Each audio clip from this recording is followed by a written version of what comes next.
6, 5, 4, 3, 2, 1. You'll never have the sacred stone. Oh, this you crazy mother.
We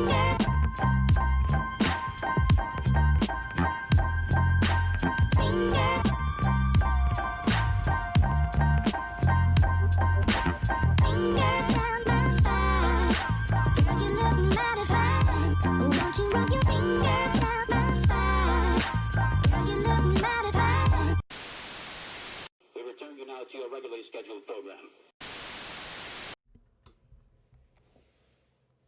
Hello. Not sure if we have anyone, but if we do, good evening. Hope you all are doing well. So instead of Minecraft today, I kind of am in the mood to finish up the game that we started yesterday. So we started 80 Days, which is kind of a, I don't even know what you call it. It's like a story-based narrative game. Kind of feels like a modern twist on Oregon Trail, which is kind of fun concept. It's in the 1920s steampunk era type stuff. So yeah, we're gonna do that instead tonight, just because that's what I'm feeling.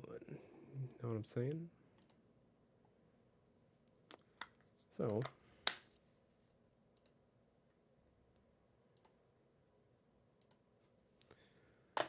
I'm gonna hop into that.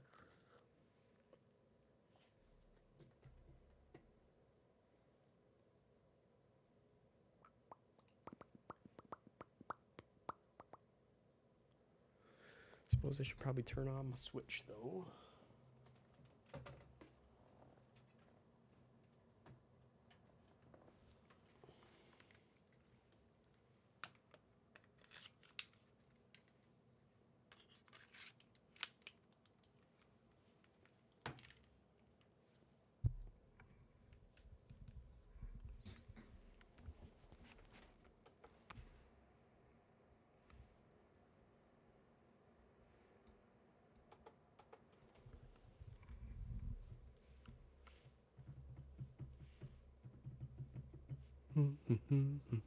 There we go. And there we be. Ready to rock and roll. Hopefully it saved our progress.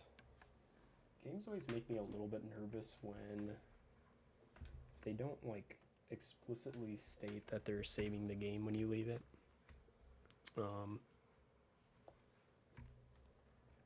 Which seems to be the case with 80 Days. When I exited it yesterday, well, I didn't actually exit it. I just kind of suspended it like it is right now. Because there wasn't a clear exit option. There wasn't a save option. In fact, there was a restart game where I would have expected the where I would have expected the exit game option to be.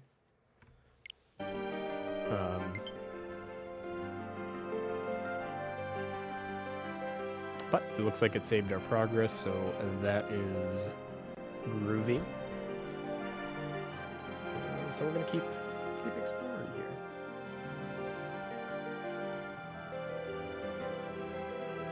So kind of the route that I'm trying to take right now is to get to kind of the southern point of India, and hopefully we can kind of maybe hop around this area and then somehow get over to America, which will get us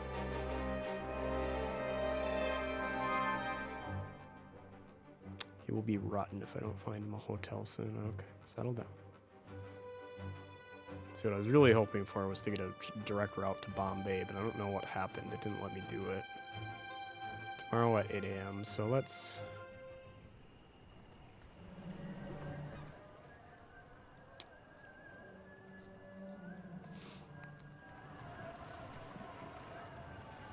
He's at 84, which is the lowest we've ever had his like health at, but I guess I can't say I'm terribly worried at this point. That's the lowest we've ever had it drop, so we've been pretty good up to this point. So I'm just gonna, well, actually gonna head here. That'll save us a little bit of time. Tomorrow at 8. Okay, so let's do this then. On day 33, we're not even halfway through. We'll do the hotel. Pass the night.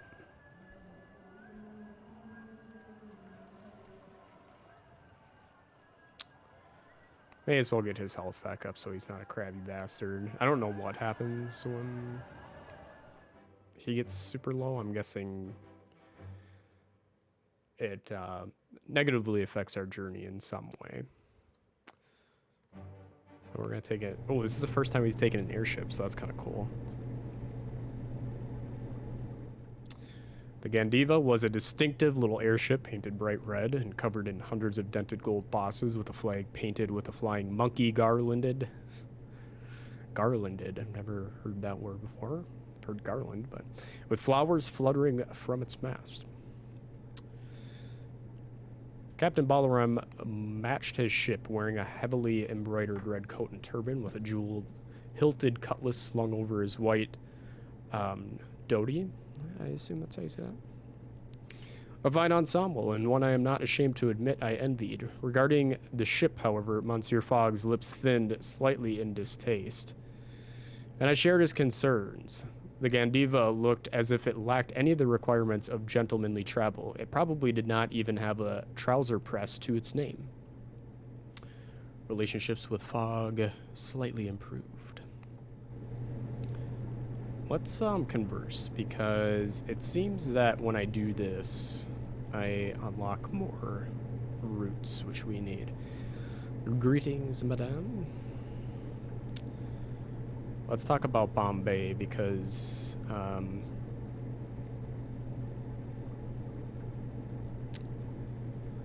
okay, so is there a route from Dvarka to Bombay? I believe so. It is connected to Bombay by air. Now tell me, ever considered the pearl trade? I don't know what that means, but we'll say yes. It seems a wonderfully profitable line. It is. It has done me proud, at least. Let's talk about Bombay then. Let's get ahead of the game here. This is the part where I wish I could look at the map and kind of see where I'm planning on going next. So I just kind of have to take a guess, because I'm... Is it possible to travel from Bombay to Madras? Indeed, Bombay is linked to Madras aboard the Madras Mail. She's gonna let us keep going, so let's talk about Bangalore. Has to run. Okay. So, oh hey, look at that. That'll help us, I think. So that's not bad.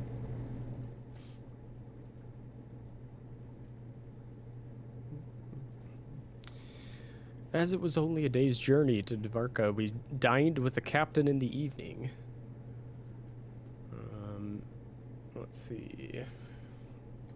Captain regaled us with a fanciful tale of how he once saw a giant narwhal in the Arabian Sea and fired a pistol into its eye until we were suddenly interrupted by a siren's wail. Is it serious? I demanded, leaping to my feet. The captain stood up also. We are being pursued, he informed us grimly. I'm sorry, gentlemen, but our journey must take longer than anticipated. Let's converse some more, see if we can get some more dirt. Why? Passepartout. So, let's see if we can unlock some more routes here.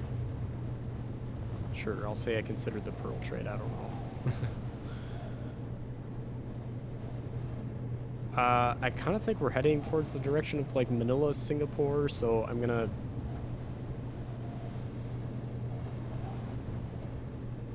and then we'll talk about... that? I don't know. I'm afraid I have to go now. Okay. Well, we discovered some more routes. Looks like through... Is that Indonesia? Is that area? Not sure, but find out, I'm sure. In the morning light, Monsieur Fogg discovered that our pursuer was a girderless Parseval type British naval airship which changed its attitude to the situation. It appears the Gandiva acts against British interests, he said, as I heated the water for his morning shave. We have a duty to aid Her Majesty's Navy. I'm going to say, I had no such duty being a citizen of France and not subject of Her Majesty, but I said nothing to spare my master's feelings. He proposed that we, that is I, should sabotage the Gandiva. Yeah, there's no way I'm going to do that, but I could not countenance it. Having supped at the captain's table, Monsieur Fogg looked coolly disapproving, and I reminded him of their kindness. Captain Balaram hardly seemed a bloodthirsty sort. His silence was deafening in its restraint, and I hoped I would not have cause to regret refusing my master's orders. I could hear the Captain Balaram's curses even from our berth, and went forward to give him any aid I could. The Parseval was gaining steadily on us, her black envelope reflecting darkly on the calm seas. Captain Balaram's wife was shouting readings to her husband at the helm. Let's see.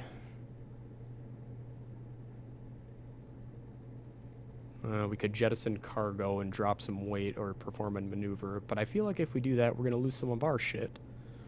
So let's suggest a maneuver, which I had read of in a recent novel, which involved stalling the engine as a ruse, speeding away when the pursuer slowed to board, and he thumped me on the back. We must face death and life with equanimity, and that is what the Bhagavad Gita teaches us. Let us see which one is our fate today. And with that, he stalled the engines. I will not tell you of the intervening sweat-soaked hours. They were at once terrifying and utterly dull. We arrived at the holy Indian city of Dvarka only a day late, and with the effuse thanks of the daring Captain Balaram and his wife. Relations with Fogg slightly deteriorate. A sitar, top of rum, fur-lined boots. I don't know how many cold climates we're going to be. Well, I guess if we pull into like Alaska, but I'm not that far ahead of the game quite yet. So I think I'm just going to put a pause on that for now. Got sneeze. Oh, excuse me. Let us plan. Ooh. There's a gyrocopter. Departs for Bombay tomorrow before 5 p.m. We're still pretty good on money. And as of now, that appears to be... Well, what is this? Arrives Friday. I think the best bet is to just take a snooze and get going. At this point, I'm just trying to cover as much ground as possible because we're still in good health. We have a decent amount of cash. So, one of the four holiest Hindu sites, Dvarka, was unsurprisingly dominated by the Dvarkadhish temple's 2 limestone peaks and sculpted pillars. Monsieur Fogg brushed aside thousands of years of history and culture with a glance and instead insisted we pay a visit to the British residence.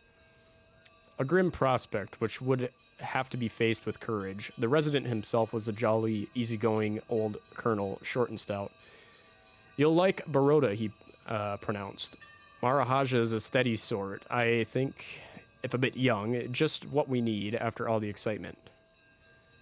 I stayed silent, but rejoiced when Monsieur Fogg inquired, "To what excitement do you refer?" in cool tones.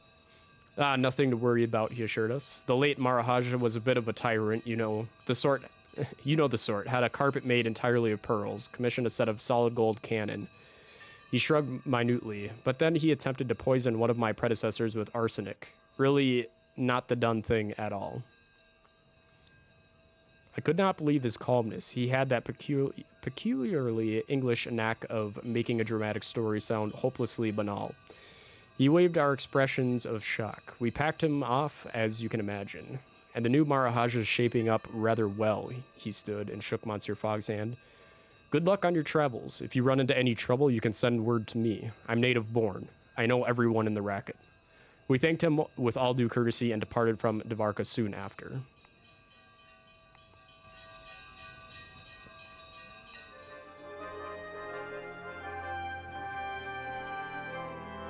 Let us head to Bombay. Taking another flight. Back to back. We found an eccentric old lady fooling around with a gyrocopter near the shoreline.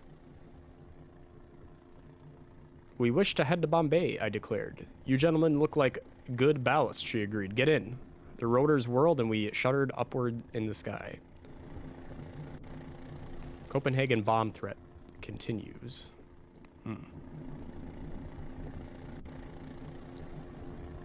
I did not... Oh, gotta sneeze again. Shit. Oh, God. There we go. I did not talk to our pilot as she flew. It appeared she needed her full concentration on the controls to operate the craft. We banked left, swerved right, and all but barrel rolled about the chopping, glistening Indian Ocean. What a way to live. Not since leaving my time in the circus I have felt something so close to life as a bird.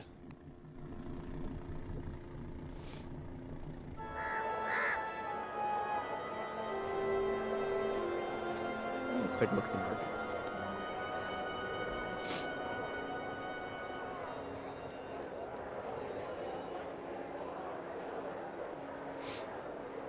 Yeah, none of this stuff is really worth anything. Singapore. Brazilian snuff. Well, it does seem like we're doing a lot of air travel. I don't know how much more we're going to do, but... And if we stop in Singapore, we can unload this, so that'll be good. Our completed air gear set should help us negotiate times of airship journeys. Ooh. That'll help.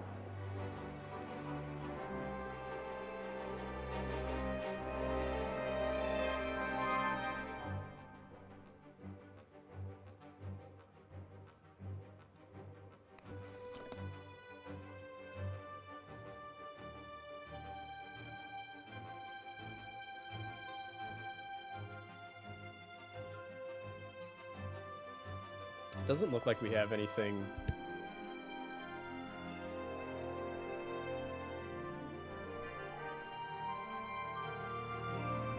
Sorry about that. Doesn't look like we have anything that's valuable in Bangalore.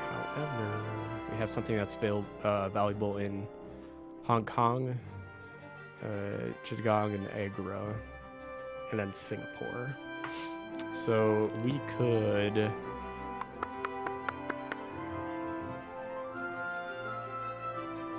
So we can maybe go here and see if we can work our way up to Chittagong. There's Singapore all the way down there. Not quite sure how this route's going to go down here, if we're going to have to island hop or if there's going to be a big travel across. I suppose that would be... Is that the Pacific Ocean? So...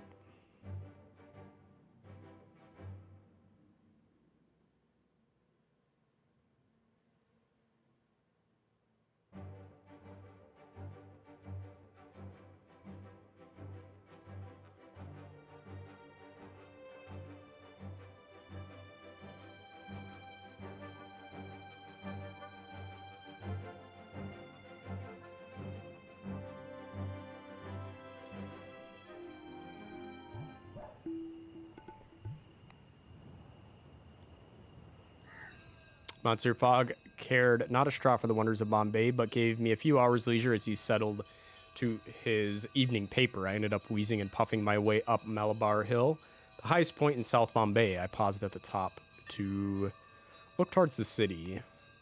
I could see the gas lamps along the Queen's Necklace of Marine Drive being lit one by one in preparation for the evening, and palm trees waving in the salt-scented breeze. Catching my breath, I found my steps irresistibly drawn towards the Hanging Gardens, which shielded the Parsi town of Silence from the bay. The Hanging Gardens were magnificent, little steam-powered curricles and horse-drawn carriages vied for space underneath the shady trees. British officers escorted their stiff-bodiced wives or made eyes at brightly dressed Indian girls. and in the shadow of the gardens I saw the symbol of the copper lily on the door of a converted mansion. Let's see what's in. I approached and knocked on the door and was given a cup of tea and a cushioned wicker chair almost as soon as I crossed the threshold of this outpost of the Artificers Guild. They were a varied group. Most were British or Indian, but I spotted a few Turks and Chinese.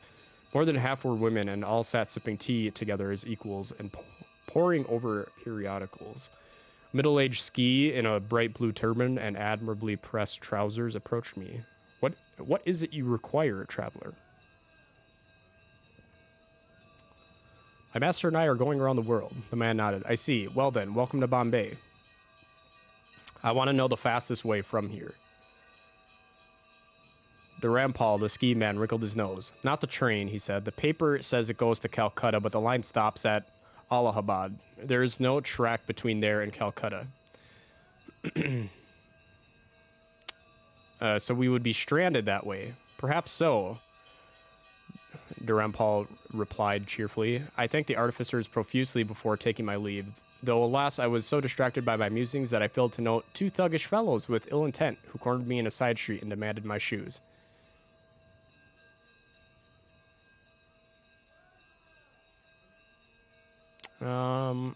A man's shoes are his castle, I contended, which had the laudable effect of confusing them for a few moments while I attempted a discreet but ultimately fruitless escape. I returned to my master barefoot and rather shamefaced. I hope that this will not happen again, said my master coldly. That was to be the last word on Bombay, gateway to the jewel and the crown of the British Empire, except for, and what I pray has happened to your shoes. Hello, Dory. Hello, Bella. How are you two doing? I think you two may have stopped in briefly yesterday. Continuing our journey around the world, I'm in India now on day 37. From what Justin told me, he said it's pretty hard to get all the way around in 80 days on your first playthrough. So at this point, as far as money goes, I'm pretty good on money. I'm pretty good on Monsia's health. That's a train. Yeah, let's see if we can negotiate our way out of here. We'll pay it.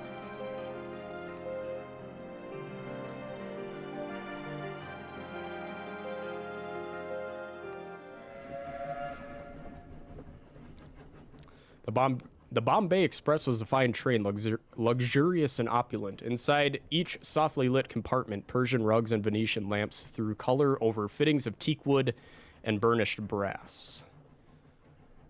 Most acceptable, if only all our journeys were so well appointed. Let's converse, because this always seems to unlock more routes for us, so...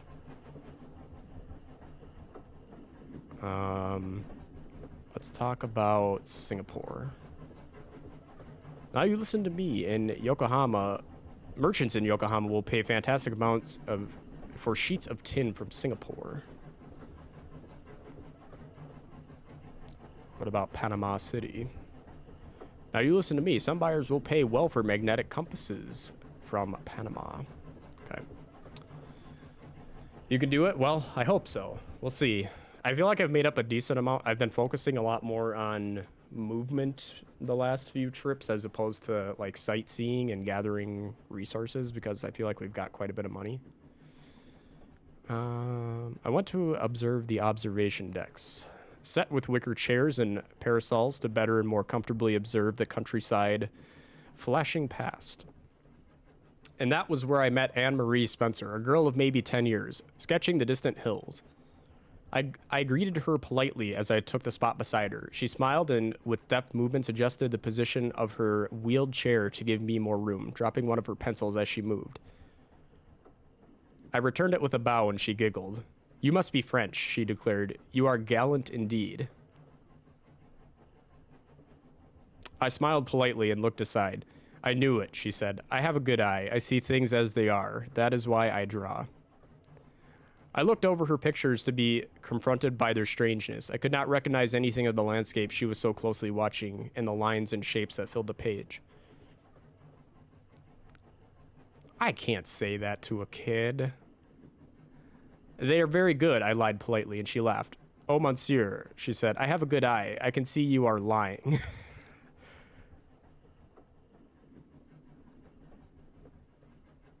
I shrugged and did not attempt to deny it. Your pictures are terrible. Oh, no. That's not what I meant to do. Your pictures are terrible, mademoiselle, I told her. They offend my eye, my sense of proportion and space. They are unspeakable. Whoops. She nodded. Most honorable, she replied. I knew it. Just then, my attention was distracted as my master beckoned me over to make ready his evening wear. I pretended to have not heard him, a ruse which bought me little time, but which entertained my new companion. I will see you again, Monsieur Passepartout, she told me as I left her. I did not stop to wonder that day how it was she knew my name. So I'm just dunking on kids here. Ugh.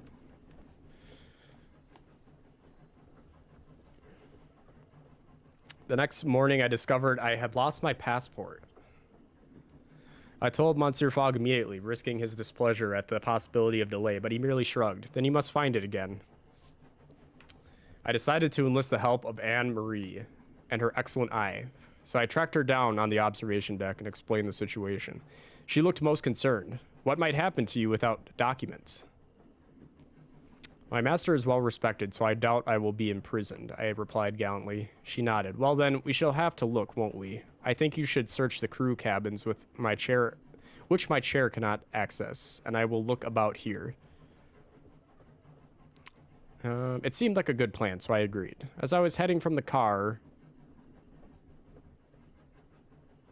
I looked back and smiled and was surprised to see Anne-Marie doubling up with laughter, having not moved from her spot. What's going on? She tried to look serious, but then she began to giggle, at first delicately, then more and more uproariously. Mademoiselle, why do you laugh so? Giggles broke into open laughter. You are a ninny, she exclaimed, at which moment Monsieur Fogg appeared on the scene with the train guard. Young lady, the guard demanded, stand up. I watched, horrified, as young, crippled Anne-Marie got up from her wheelchair and then curtsied in front of me. I am afraid I am a dreadful kleptomaniac, she apologized with deep insincerity, and an unparalleled liar to boot. Then she giggled again.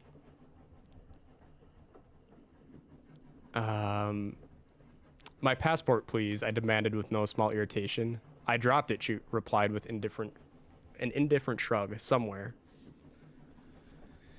And the chair?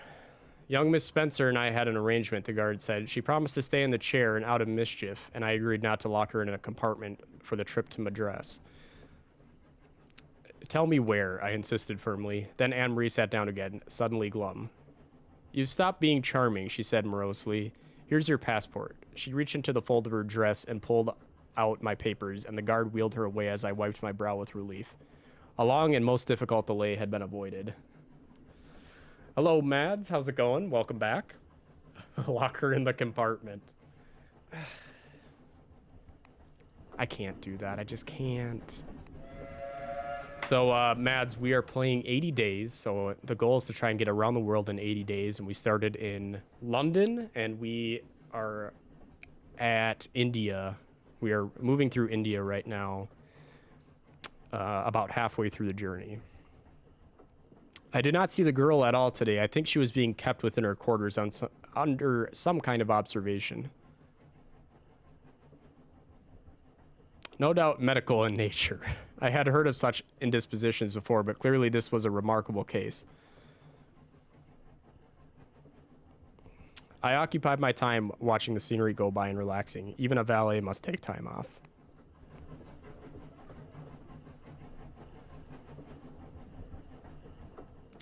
At Madras, they pushed the young girl from the train down a ramp, and she waved up at me before turning to face the road ahead. Under the weight of our cases, I could not wave back, and then she was gone. You are fortunate. I had the sense to call the guard, Monsieur Fogg remarked coolly. You were too easily cozened by a winning smile. Relationships with Fogg, once again, deteriorate.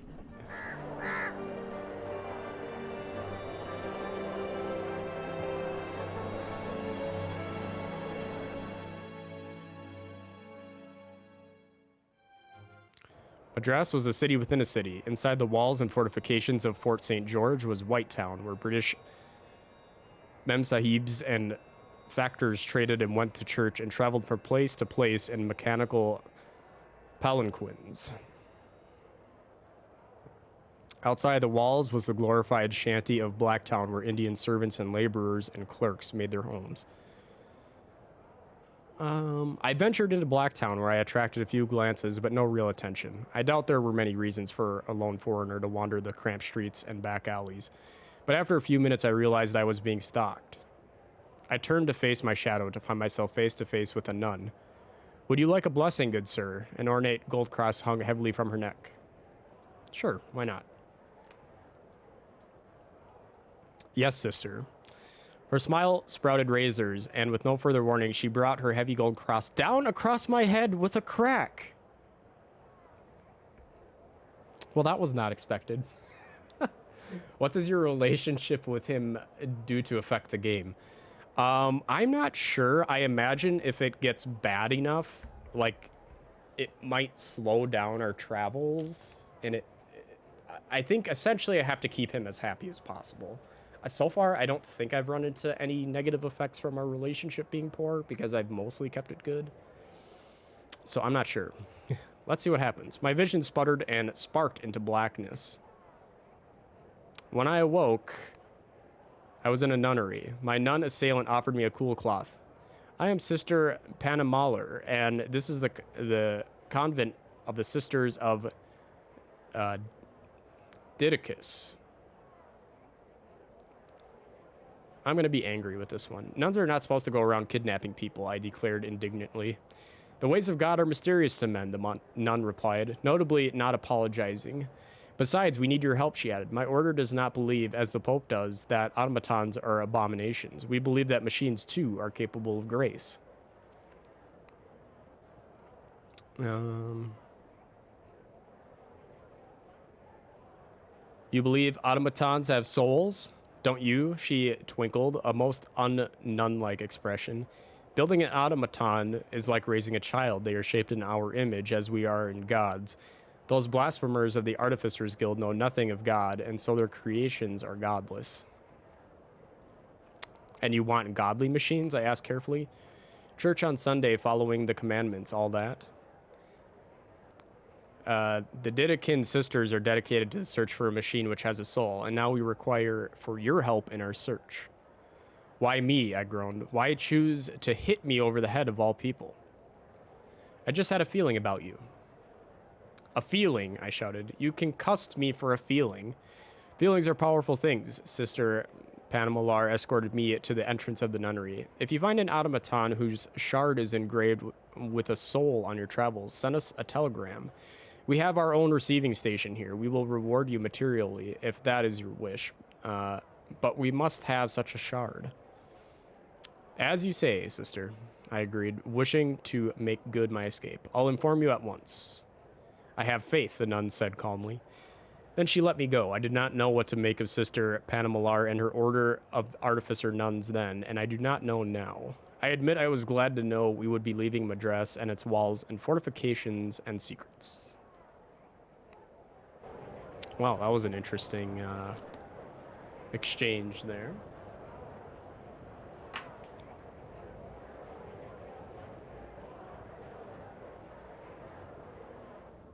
Ooh, a Stetson hat.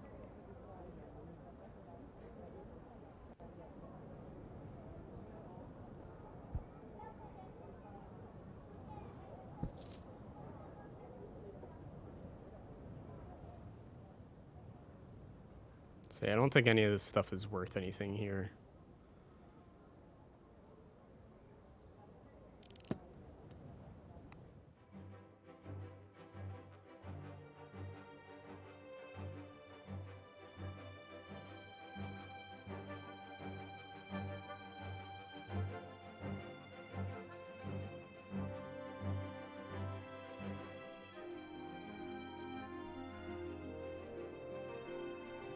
Okay, so Manolo is all the way over there, so I'm hoping we can maybe get to Singapore from here. We negotiate? No, leaves tomorrow. Okay. Well, let's leave tomorrow then. Take a sleep. As night fell, I attended to Monsieur Fogg, providing him with clipped mustaches with the hopes he would have a restorative night. Relations with Fogg have slightly improved. It's all about keeping the master happy. The Columbinese airship. Let's hope we get a dialogue option here.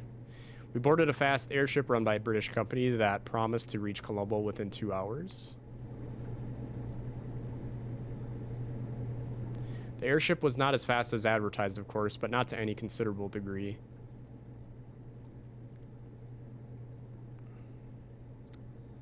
And my demands for compensation were met with stony silence, not just from the captain, but also from Monsieur Fogg.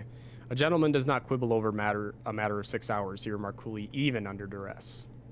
Well, fine, I was trying to make some money.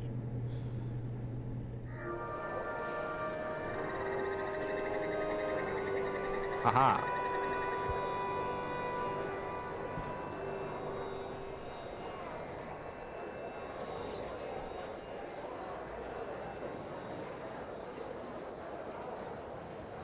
Pair of galoshes.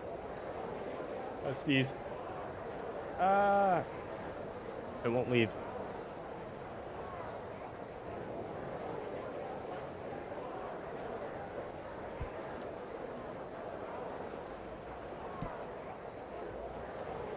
We're gonna sell this because I don't think we need that anymore. We may need that. I kind of want the galoshes too because I feel like we're gonna be doing some sea travel.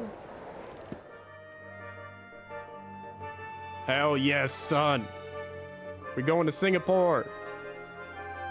And then on to Manila. Ooh, look at that. Man, that trip is gonna take a while, I think. Let's explore a little bit. Make sure we got all the available routes here. The harbor at Colombo, capital of British Ceylon, was so busy with trading ships that the water was barely visible and the sky was crisscrossed with glinting metal chains tethering airships to the dock.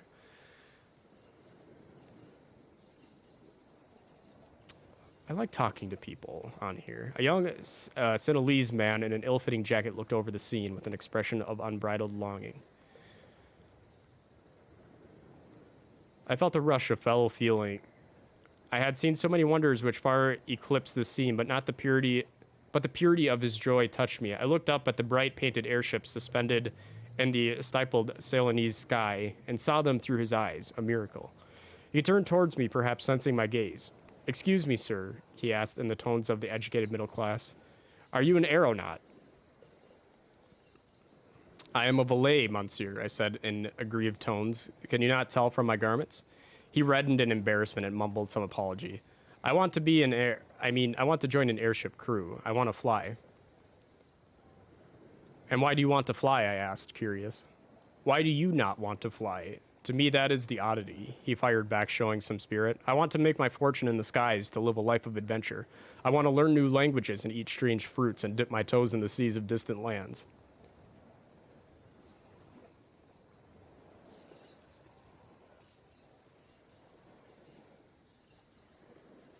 I thought he would manage to live his dream. He was young but passionate, and passion could make up for many deficits. I looked at the light in his eyes as he traced the shape of an airship's envelope with his gaze, and knew that this slight boy was meant for the skies.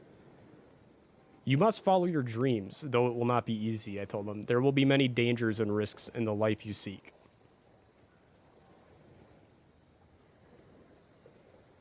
"You are young and callow, and the world is unkind." He looked at me for a long moment, then nodded. "Thank you for your advice, sir. I will think on it." I left him there and walked back along the harbor, through the thriving city that sprawled out in the shadow of the fort. It was kind of him to say he would consider my words, but knowing the arrogance of youth, I doubt it was the truth.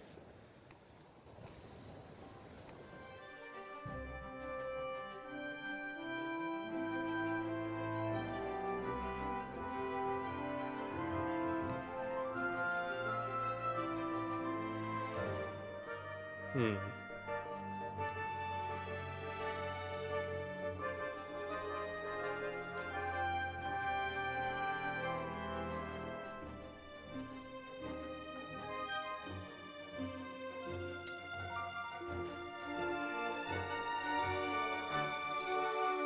All right, we did some negotiating there. Sweet. So let's go to sleep and then leave tomorrow.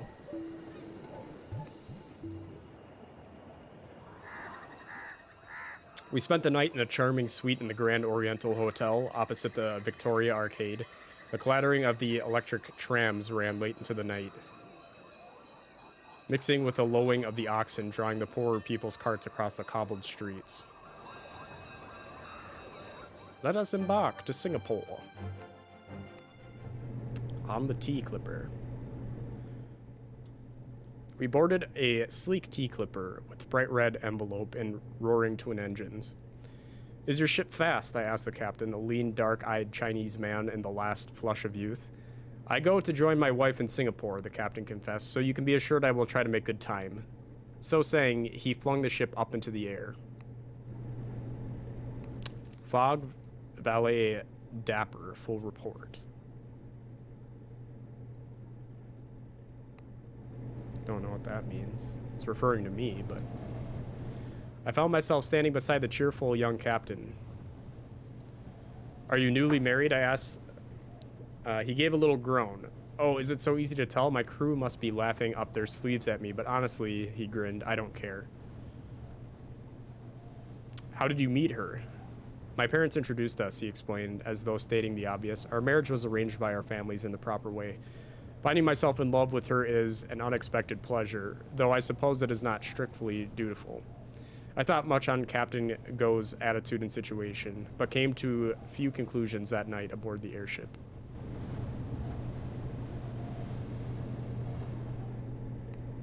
Greetings, Captain. Hello there, my good Parspatu. I am very interested in Singapore. You have lost me, friend. Is it possible to go from Singapore to Brisbane? All I know is I hear they are making wine in Brisbane. Who knows if it's any good? Is it possible to travel from Singapore to Batavia? I don't know, but some buyers will pay well for bolts of pure silk from Batavia.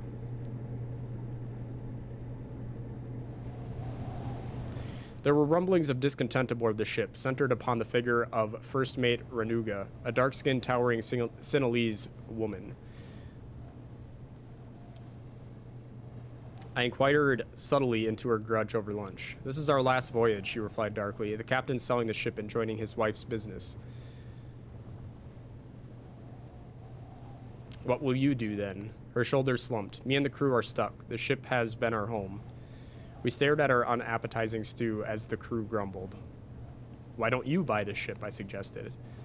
First Mate Ranuga's expression turned even blacker. Oh, I tried, but the price is too high, even if we all go in together. How much? I demanded gallantly.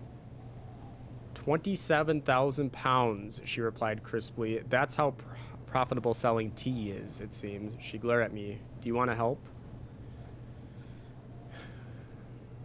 We may be able to help, I replied, thinking that the purchase of an airship would be no bad thing. Ha, as though you would help us, she replied sourly. A funny idea, but we have some funny ideas of our own, she added darkly. She grimaced into her stew. Just wait and see. That sounds ominous.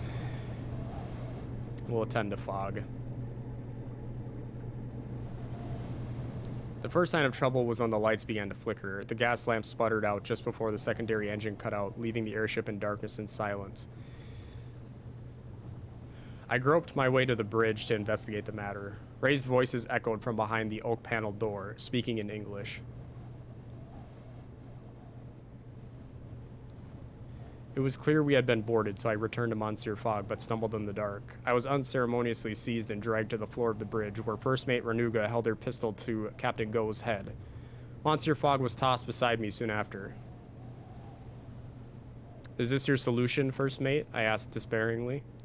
We don't want to be sold off to the highest bidder, she turned to the captain. We have worked alongside you for 10 years. We gave you our loyalty, our blood, and you cast us aside for some land-grubbing woman. Your jealousy, I accused shrilly. First mate Renuga rolled her eyes. I am not jealous, I'm angry. He sold us as a wedding present. Don't we deserve more? Perhaps you do, I nodded, seeing the frustration on the crew's faces. It is unfair, I agree. This ship is my home, First Mate Renuga breathed as the crew stamped its feet and shouted their agreement. I could not let her go, even if her captain can. Something seemed to break in Captain Go's expression. He leapt up upon his first mate with sudden, startling ferocity, and they began to grapple for the pistol. I tried to stop Captain...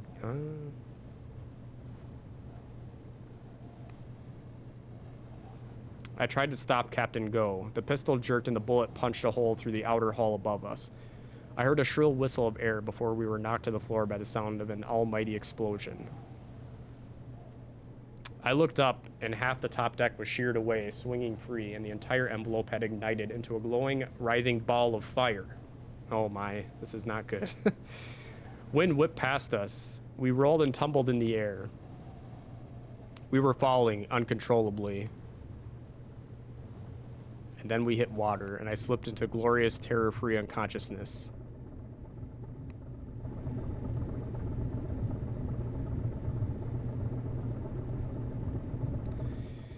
I awoke. I had not drowned, which was more than I expected. My head was upon Monsieur Fogg's lap.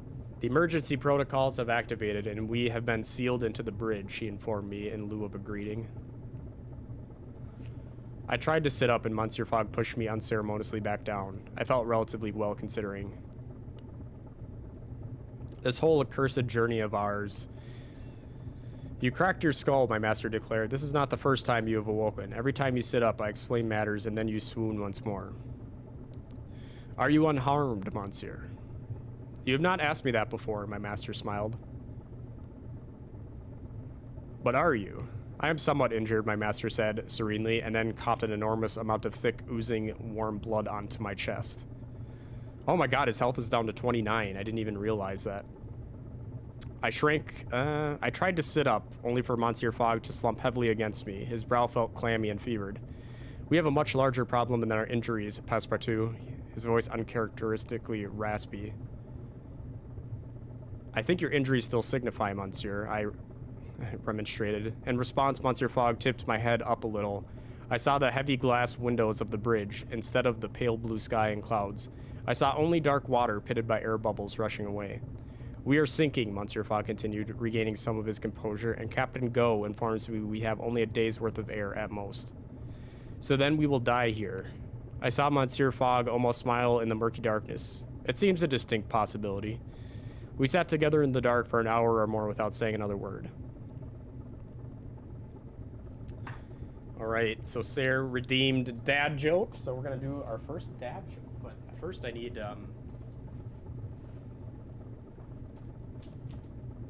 I need the comedian.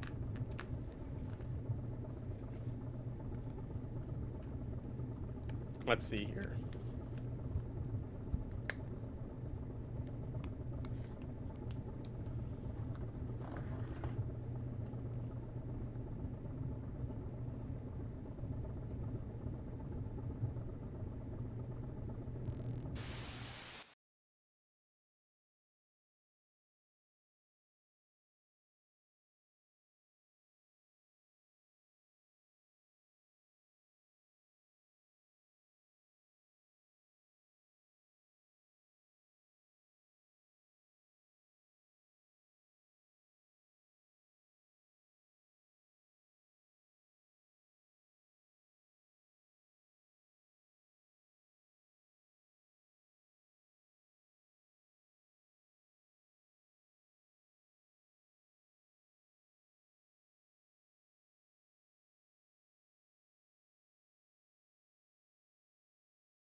There we go. Now we shouldn't be muted. Okay.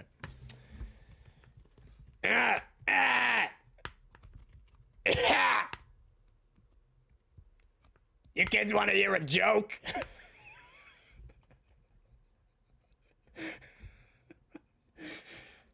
What do sprinters eat before a race? They don't eat anything because they fast. Ha! Ha!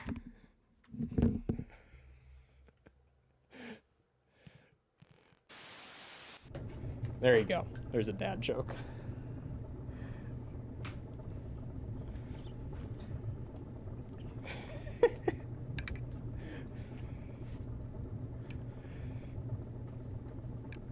All right.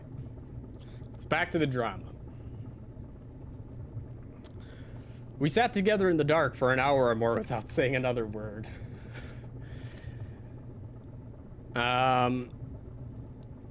I heard the captain and first mate working together, tending to the injured crew, whispering encouragement and lighting our dwindling stock of candles to give the illusion of warmth despite the deepening fear and bone-chilling cold of the ocean, which promised little mercy. I confess, I did not account for this possibility, he said into the dark. Not all risk can be calculated, I said thoughtfully. I drew in my breath. And then I let it go. There was nothing further to be said. The important thing is only to calculate the average risk, my master murmured. The average transcends the particular risks and is constant. It is what some call the law of averages, but its true name is the theory of the central limit. Constancy is the soul of whist. Passepartout. Another long silence, but a softer one. I felt the pain in my head pound at my temples and then recede like waves on a shore. My master coughed more blood and we all shivered as the last candle blew out. Someone wept, but I did not.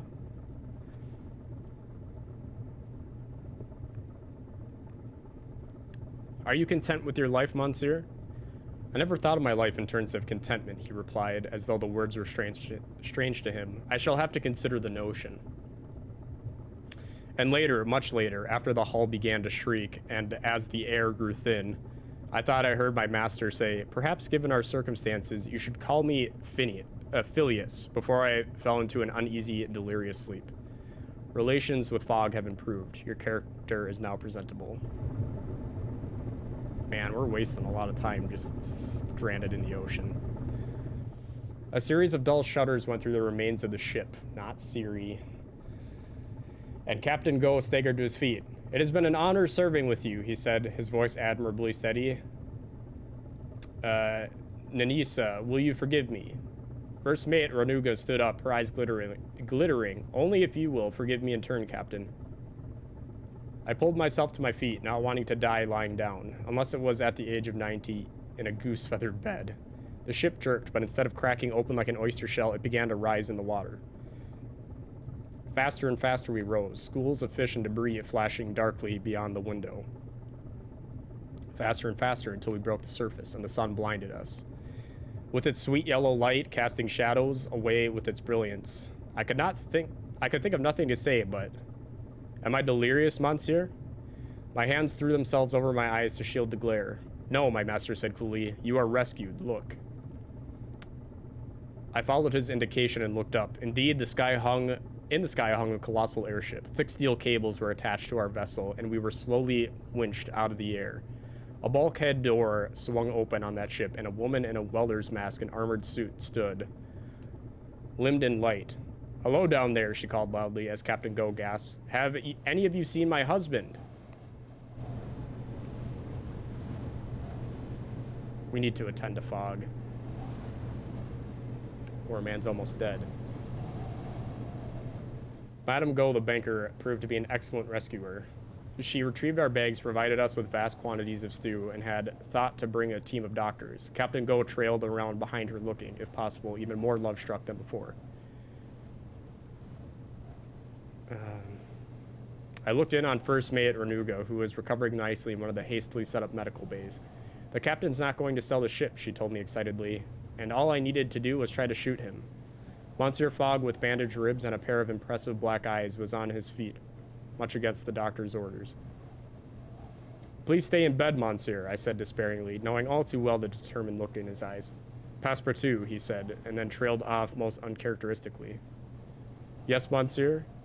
Thank you, he said briskly, and then opened up his ledger. Now, leave me in peace till we reach Singapore. From here on, his eyes flashed, I'm going to ensure I consider all the possibilities.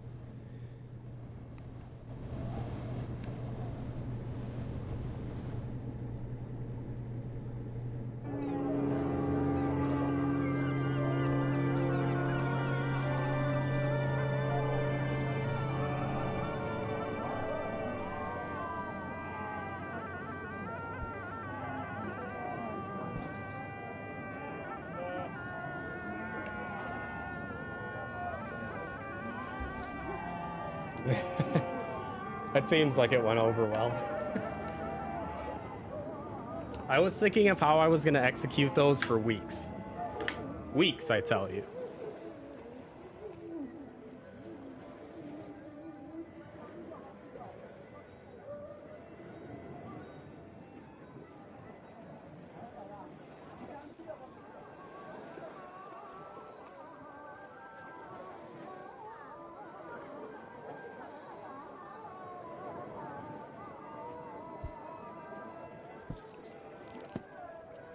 I can't think why you want to carry smelly candles around the world with us.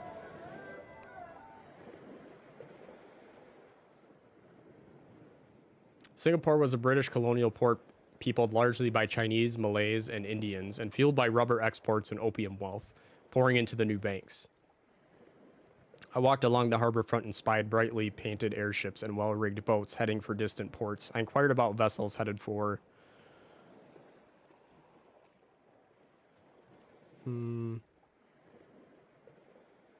Manila in the Spanish Philippines, and one of the Malay sailors pointed me in the direction of a little steam yacht. She goes to Manila, he said, and then cocked his head. Are you a Spaniard?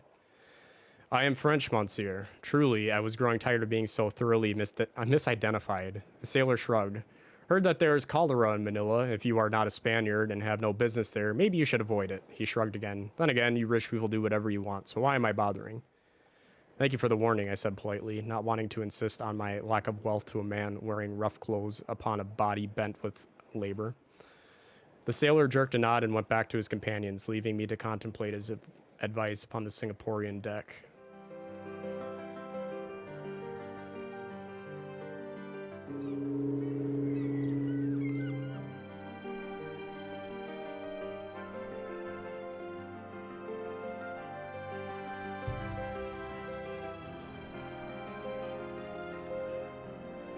Screw it, we're going to Manila.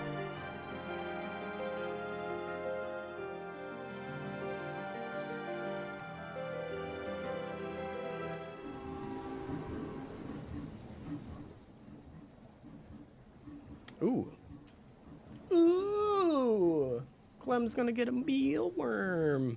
Watch, okay, so watch this. We're gonna switch the camera. Look what she's doing. She is oh, now she opened her eyes. She was asleep in front of the food bowl waiting. Watch this.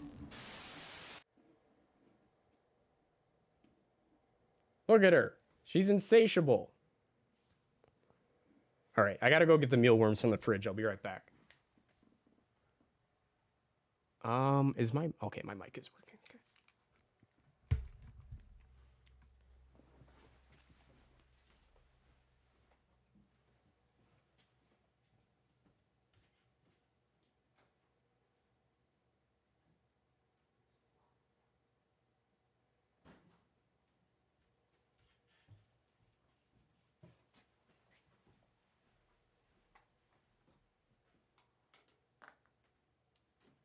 Are you hungry?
All right, there's a mealworm.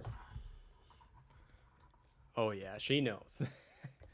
She stares at me like half of my workday, just trying to guilt trip me into giving her worms early. But I feed her at night. I don't feed her in the daytime. I try to keep her feeding schedule as consistent as possible.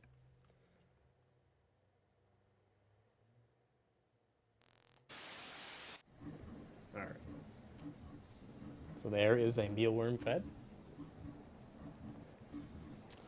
We took passage on a little steam. Yeah, she's got big tail now, which is good. She's a growing gal. She's starting to get a little pale, so she's about to shed again. That's what happens when they're about to shed. Their skin kind of turns pale and then white until they get their top layer of skin off. She's growing.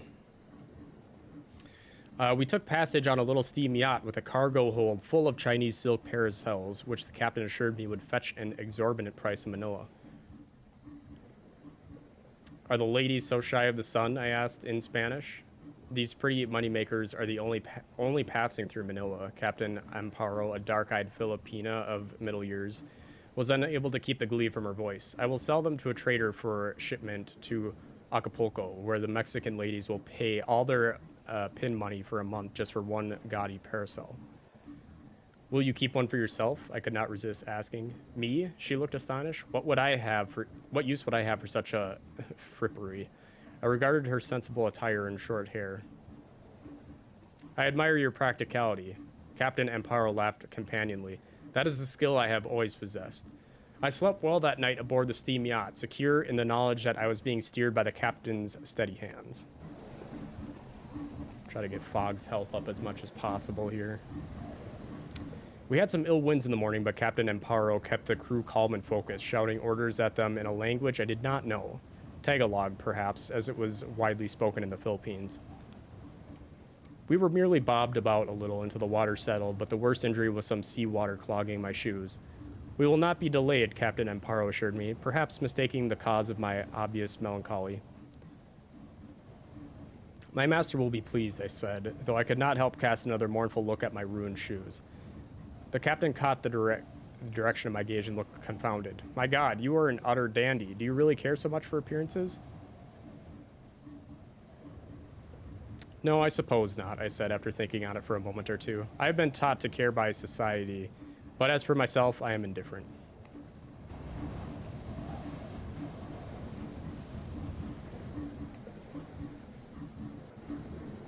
Captain Amparo had taken to regarding me as though I were the oddest creature to ever take passage aboard her vessel, and she still looked thunderstruck when we reached our destination. Good luck in Manila, she said, shaking my hand. They will hardly know what to make of you.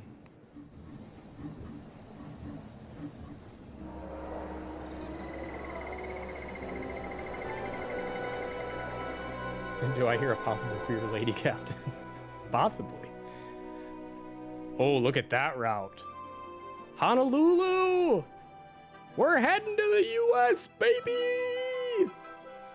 We arrived at the Spanish-governed capital of Manila at a most inopportune time.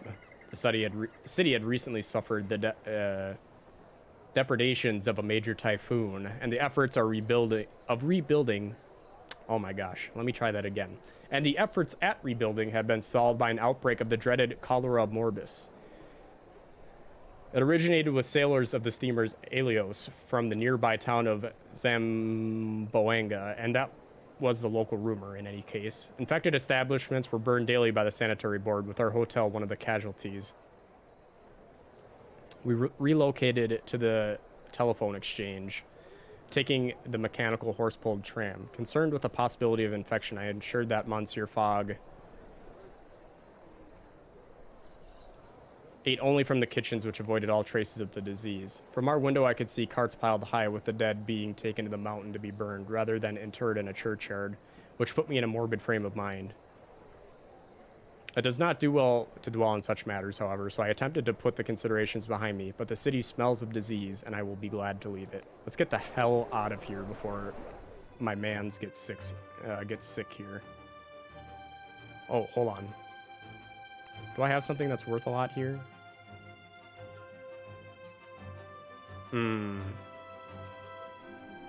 Whoops. Well, I'm not taking a detour to Hong Kong at this point, so we're just gonna get it off here.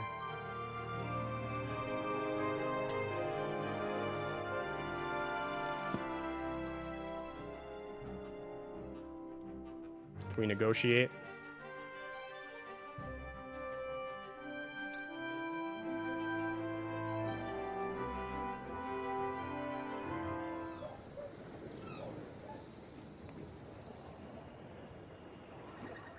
Before turning in for the night, I attended to Monsieur Fogg, ensuring he had a fresh tea with the hopes he would have a restorative night. There we go. He's on the med now from our little escapades at the sea. We embarked to Honolulu! Aboard the Reina Cristina, a Spanish Torres Quevedo type airship. Its gondola shaped to resemble one of the infamous Spanish galleons of previous centuries. And as richly outfitted with Philippine hardwood furniture, Fijian silk curtains, and lacquered ornamental automata imported from China. My cabin resembled a fashionable salon more than an airship berth. Monsieur Fogg looked a little pale and unwell, but I reasoned he would quickly improve now that we were away from the disease-ridden city of Manila. Oh no, I hope he doesn't have cholera. Please don't have cholera. Our journey to Honolulu would take 4 days. The airship would refuel and go on without us. From there, we had other plans.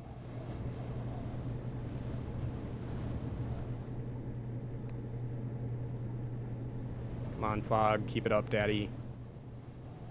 The Filipino crew spoke a mix of Tagalog and Spanish, all mixed in with Alaska sailors' cant, which utterly fascinated me, though I did not have the skill to understand it. Don't bother trying to learn it, the captain remarked in elegant Spanish. You need a sailor's heart to do so. Do you not think I possess one? I retorted. I would never dare presume, monsieur, he bowed, his short jacket pulling up to display a slice of perfectly white shirt. He added teasingly, many gentlemen would consider such an insinuation an insult. Many gentlemen are fools, I remarked with perhaps too much honesty. Thankfully, the captain only laughed, his dark eyes glittering with mirth in the reflected sun. Truly, he said, I meet the most remarkable people as captain of an airship. Monsieur Fogg looked shivering and weak. There was definitely something amiss. Fuck, he's got cholera. Greetings, first mate. Passepartout, the journey treats you well? Let's talk about Honolulu.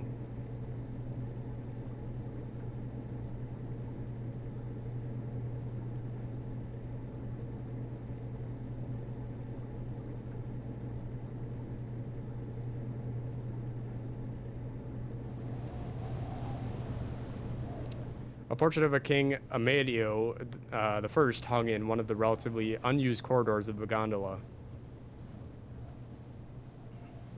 which I was exploring in the hope of finding a secret or two. And indeed, I stumbled across a small room set with a crucifix and an altar. Clearly, someone aboard was literally a closeted Christian. Over dinner, the captain told me about Honolulu, where we would stop on the morrow, if I believed his telling.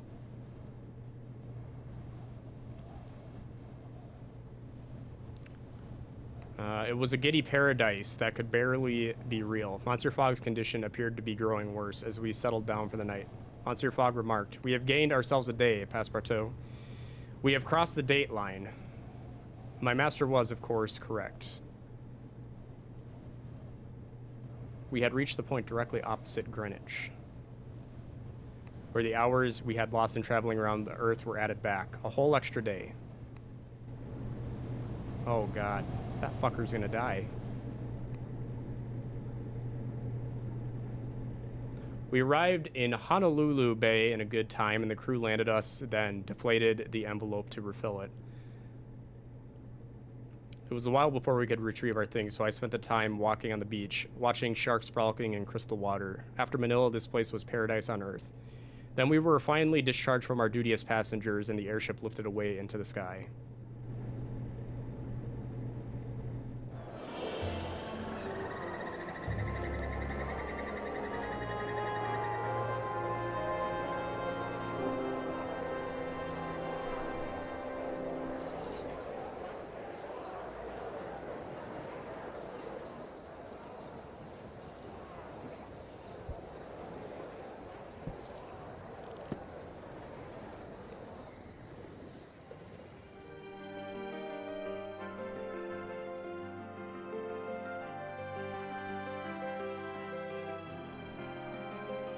Monsieur Fogg cast up his accounts, as the English say, all over a shrub, and then fell into a feverish daze. We were forced to stay put. The local doctor says my master has contracted cholera. Oh no! And must rest until he's recovered. Cholera, no doubt our stay in Manila is responsible for this malady. Ugh. My master cannot seem to keep down a bite of food or a sip of water. He bears it all with uncomplaining silence. But I will not record the detail of his suffering here. It is most unpleasant.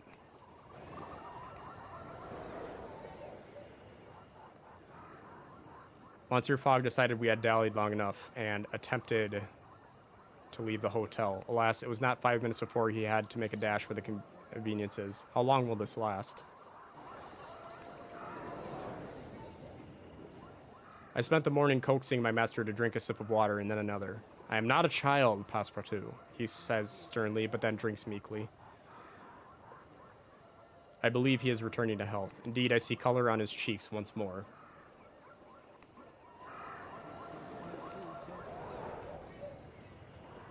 Monsieur Fogg's fever broke this morning. I could almost embrace him. Thank you for your tending, Passepartout, he said simply, adjusting his cravat. Now, it is time we left this place, don't you agree? One of these times on stream, when I'm wearing my fancy clothes, I'm gonna have to wear a cravat. Let's go to the bank. Let's stock up on some monies here. We got 20 days. I think we can get... I'm hoping we can get across the U.S. in about 5 days, which then leaves the Atlantic for us to cross to get back to Greenwich. We're on the home stretch, I think.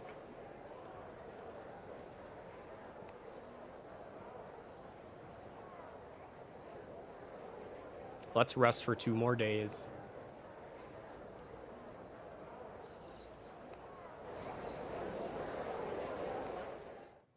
Ooh, San Francisco is going to be an expensive journey.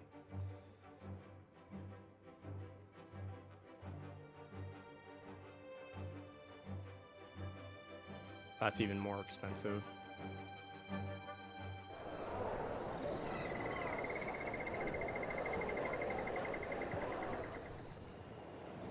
We took a room and settled in, and decided to take drastic measures to aid my master.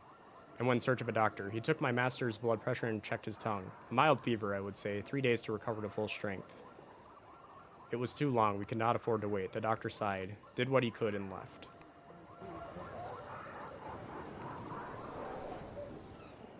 With the last few hours of the evening, I afforded my master every service.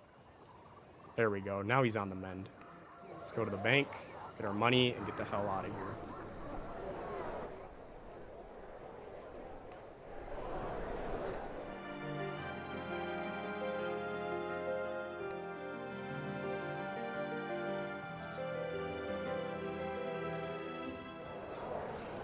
Well, he was down to 0 once already, Drew, and he didn't die.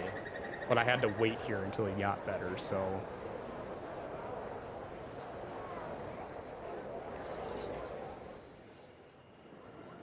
As night fell, I afforded my master every service. Day 60, Monsieur Fogg murmured that night in his sleep, and still some distance yet to travel. We'll make it.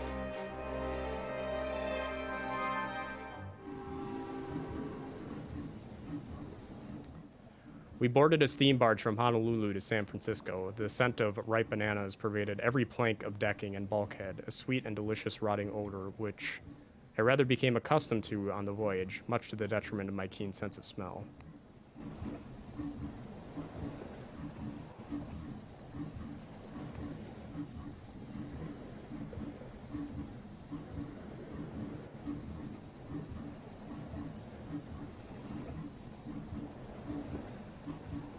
Just trying to get some extra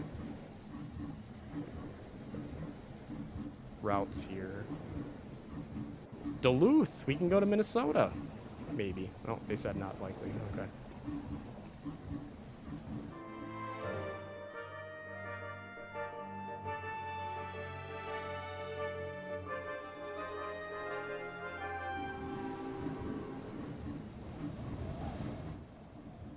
Arrgh, I huffed, attempting to convince my mouth that I ate fried kippers and potatoes for breakfast. Everything smells of bananas.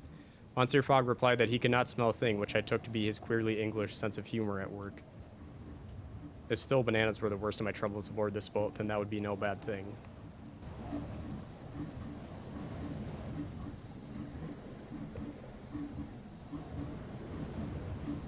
I woke in the middle of the night, convinced that someone was in the cabin with me. I stayed very still and listened. There was a long, wave-lapped silence until I heard distinctly a dragging shuffle. I opened my eyes and looked up, my heart beating impossibly loud in my chest. In the darkness, I saw the sheen of a pair of eyes gazing vacantly into the distance. Monsieur Fogg, I cried, and my midnight visitor blinked and straightened and looked about my cabin in genteel surprise. What? He said calmly, pulling his dressing gown close. What am I doing in your cabin, Passepartout? You would know better than I, monsieur, I exclaimed passionately, rather upturned by his sudden appearance. He took a sharp breath. It seems I have been sleepwalking, he said, his voice almost tremulous. I have not done so since I was a child. Please accept my apologies. Would you like to stay for a while, I asked, sensing his agitation. I am awake, after all. He hesitated for a long moment. No, there's no need. Good night.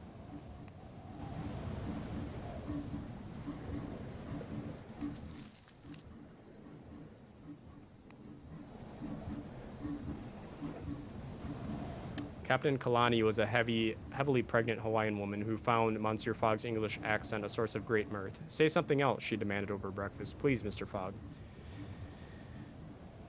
I let her amuse herself at my master's expense and looked on as she took him through an entire phrase book of small talk as she consumed a heaping plate full of raw fish and pineapple with horrible relish.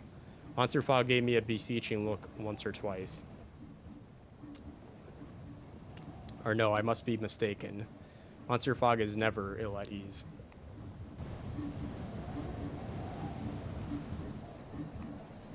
I don't think we're going to make it in time. We've got 17 days to get across the U.S. and across the Atlantic. I woke to a frantic knocking at my door. I opened it to find Monsieur Fogg actually wringing his hands. Passepartout, he said, his breath hitching. Come quickly. What is wrong, monsieur? I cried, certain that something truly unspeakable was afoot, and I was not wrong. My master opened the door to his cabin to reveal Captain Kalani, red-faced and moaning upon his bed. She turned her blazeful gaze in our direction. I am having my baby early, she hissed, sweat upon her upper lip. You must help me. What should I do? I had intended to ask a question, but it came out more like a shout. Will one of you hold my bloody hand and the other fetch some blasted water? She retorted. I glanced at Monsieur Fogg, who said, I will fetch the water, and left me to hold Captain Kalani's hand. Are you in much pain? I asked inanely. She gave me a look so full of venom that I felt a sudden sweat pricking at my brow. She then moaned aloud. Monsieur Fogg returned with a bucket of water, but our respite was short-lived. Captain Kalani parted her knees. One of you, she said authoritatively, must catch the baby. I steeled myself to the role and relinquished her hand to Monsieur Fogg. I tried to compose my expression into something cool and medical and detached, but I fear I met with mixed success at best. After an infinitely long, infinitely terrifying interval, which I have not the means to describe, I held a small, squalling, red-faced baby in my arms. I took off my own jacket and wiped the birth fluids from the baby's face, calling it a worthwhile loss. It is, well, you may see for yourself, I said in a sudden hush. Captain Kalani was sweaty and wild-eyed and utterly exhausted. She held the baby close to her chest as though it were an infinitely precious thing. She began to sing to her little girl a song of whales and ocean waves and airships that hung like moons in the sky.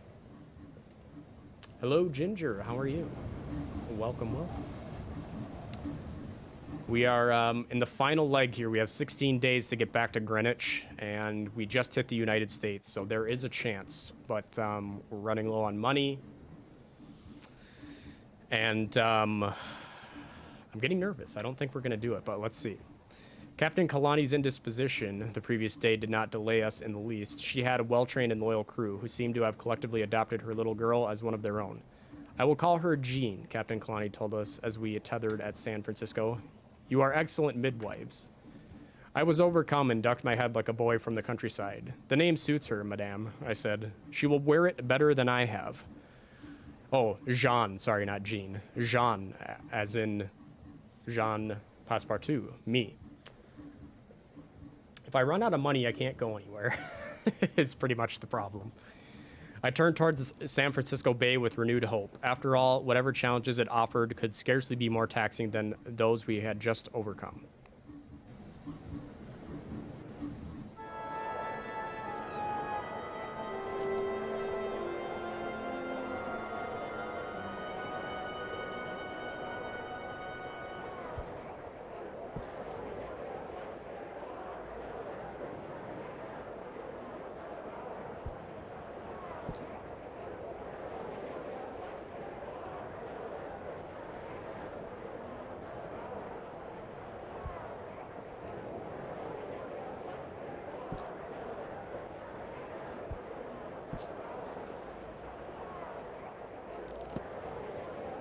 It was a girl, Passepartout. A girl!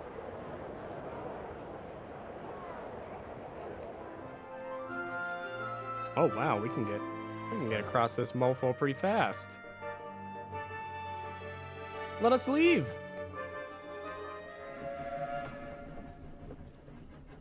We were lucky to arrive in San Francisco just in time to catch a journey along the as yet unfinished Transcontinental Express, which would take us as far as Burlington in 5 days, with only a handful of stops along the way. Greetings, Monsieur Durant. Good day, mister.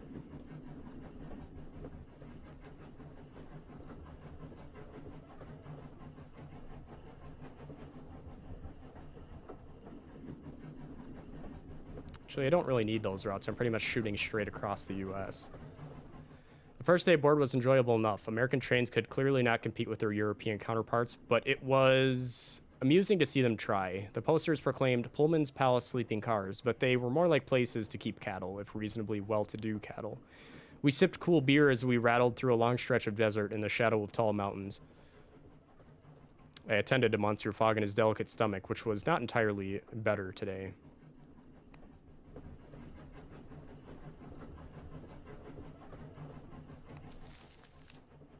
Another victim of the Madras head smasher found. Our fellow passengers were a curious mix of gold and silver prospectors, homesteaders, farmers from all corners of the world, Mormons, missionaries, soldiers, and stiff-necked gentry of various sorts. I gave a young black woman with a deep red bonnet an infectious laugh, a wide smile. Her name was Diana. I am meeting my husband in Cheyenne, she told me. He did construction work in New York, but New York isn't safe anymore. We have enough money to move now. Why isn't it safe? I queried innocently, having only the broad strokes of American news and history. You did not hear of the draft riots in Europe? She asked wonderingly. New York has always had Confederate sympathies, and when the Union began drafting New Yorkers, they rioted. They killed and burned black homes. My husband has never felt safe since, but now we're moving to Cheyenne, she smiled, nearly glowing with happiness. Where else can one go but New York? I asked, thinking of our journey ahead.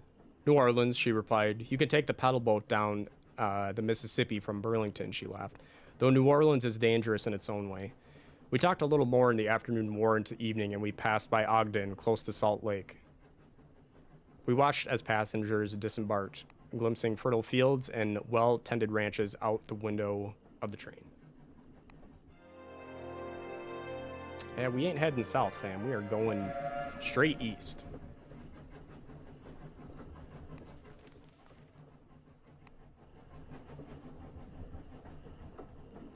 Tend to Fog, keep him happy. Today, a fellow with a painfully trimmed mustache and impeccable suit approached me outside the lavatory. I nodded at him companionably, and his thin lips parted into a contained grin. I am Felix Granger, he said. You are a puzzle. I was utterly flummoxed. I? A puzzle? I repeated in consternation. Monsieur, I am a simple man whose past is an open book. Oh no, do tell me how you came to be on the Transcontinental. Thereby hangs a tale. I can tell, good sir. It seemed a probing question, which made me immediately suspicious of his motives. I made some non-committal answer, but he pressed me further. Finally, I confronted him and asked him his business outright. You are a sharp customer, no mistake, he grinned, though I perceive no harm in you. I am a Pinkerton agent. I knew little of the Pinkertons. They were a detective agency and had been hired by Abraham Lincoln himself during the American Civil War. What are you doing here? I asked, fascinated. He looked around before leaning closer to whisper his true purpose. I am here because we have heard rumors that outlaw Jesse James plans to rob this train, so keep your eyes out. Shit. We stopped at Cheyenne, Wyoming for a few hours in the evening. The Pinkerton agent disembarked to talk with a 6-foot-tall woman who wore the latest slim train skirts and pistol tucked into her waistband. We watched, none the wiser, at luncheon. I asked one of the women homesteaders, who informed me that she was Esther Hobart Morris, a justice of peace, and indeed the first one in America. She sniffed. Honestly, some women. What's wrong with being a wife and a mother, I ask you? The Pinkerton agent boarded the train before the last whistle blew, his face drawn and anxious.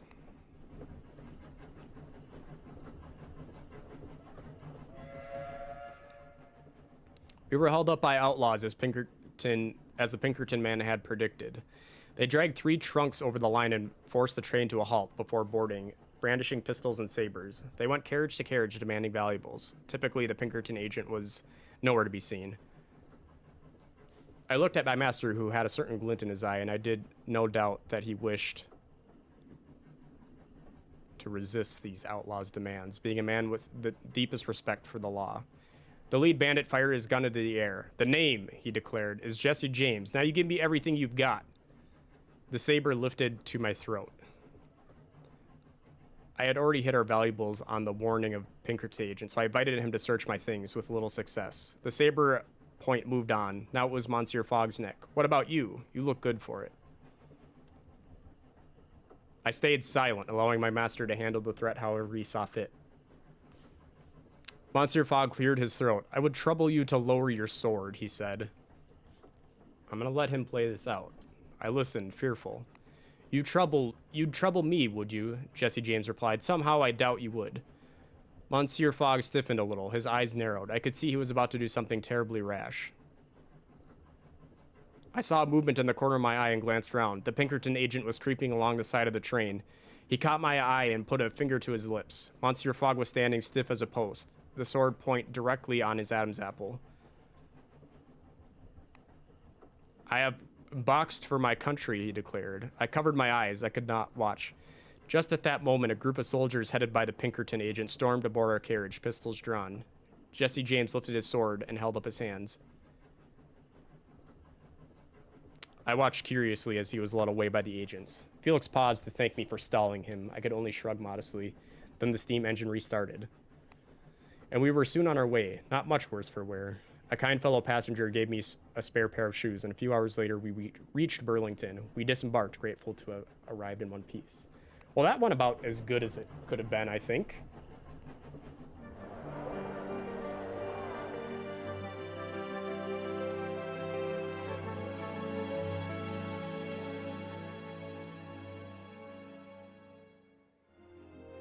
I don't think there's any way we're making it.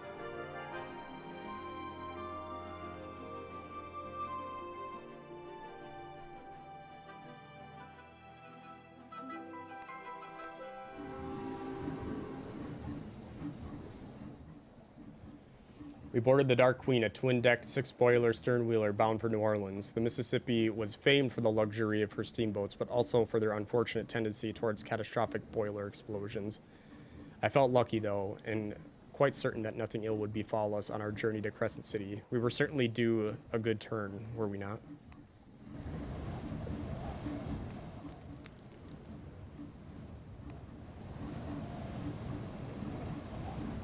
The common rooms and lounges of the Dark Queen were full of gamblers inciting passengers into games of dice or cards. The river ports had been passing more and more regulation, and the cheats and crooks had all fled to the unregulated waters of the Mississippi to ply their trade. A fool and his money soon parted, so the saying went. I had little pity to waste on fools, though Monsieur Fogg clearly found the entire operation distasteful.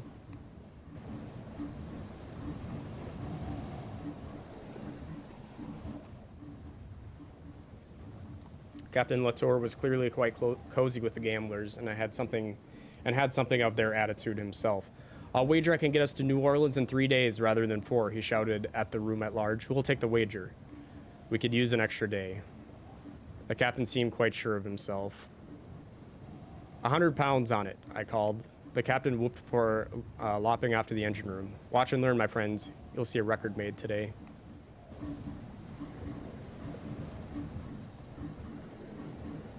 Captain Latour ordered the Calliope to play a tune as he mustered the crew and gave them the order to push their engines to their maximum limit. The coal shovelers scowled at the extra work involved, but the captain ignored them. The Dark Queen's crew seemed competent enough, but as the boilers whistled and screamed, the ship began to make ominous keening noises. I offered to help shovel the coal and stripped off to my shirt sleeves. Keep shoveling, Captain Latour shouted, tapping dials and muttering orders. He squeezed more oil into the engine crank. We'll be in New Orleans by sundown, which was then which was when something began making a screaming noise. I turned about, looking astern, seeing smoke issuing from a crack in the metal, and then it was too late. The rear boiler exploded, and the entire ship seemed to shudder and convulse as the sailors screamed and wept and burned. It was hell in the literal rather than metaphysical sense, and I was right in it. We did not reach New Orleans that day, and I wondered if we ever would.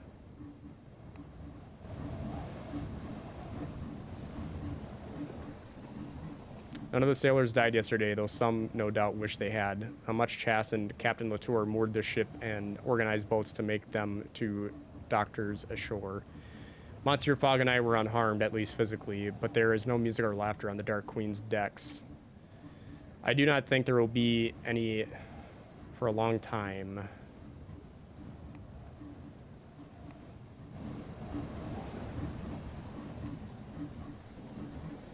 The Dark Queen continued her journey down the Mississippi, though at a crawling pace. Captain Latour ordered only 2 of the 5 remaining boilers fired and had to offer double pay to the stokers to induce them. It is my fault, I confessed to Monsieur Fogg in anguish. I took his damned wager. My master regarded me thoughtfully. Captain Latour took a gamble, and this time he lost, that is all. But you are a gambling man, I said, thinking of the screams of the sailors. I realized as much the very first day you took me into your service. What is the difference? There is none, Monsieur Fogg said calmly after a moment's consideration. I merely have better calculation of the odds.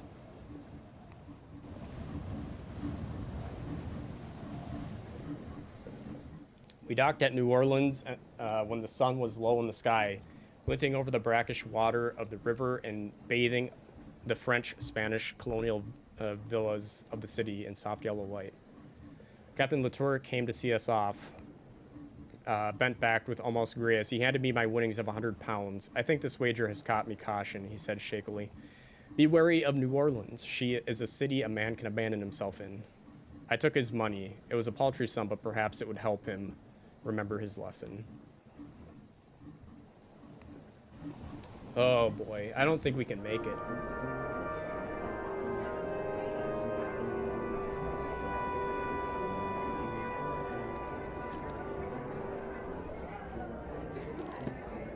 We just gotta get the fuck out of here as soon as we can.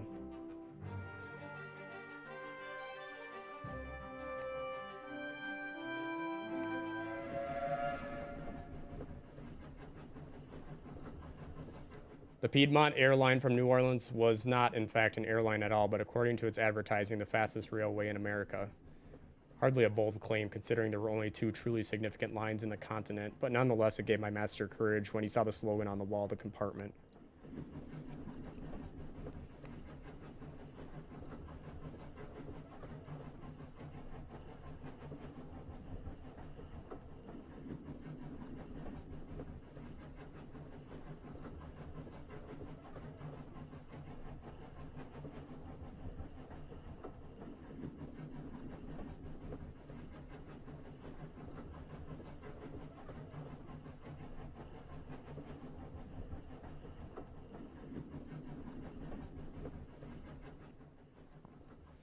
We settled ourselves in a carriage with one other occupant, an extremely large man who introduced himself as Charlie Sullivan, a lad from Birmingham, who had grown into something the size of a warehouse building, with huge tracts of muscle, especially around the neck and upper arms. His mustaches were, nonetheless, perfect.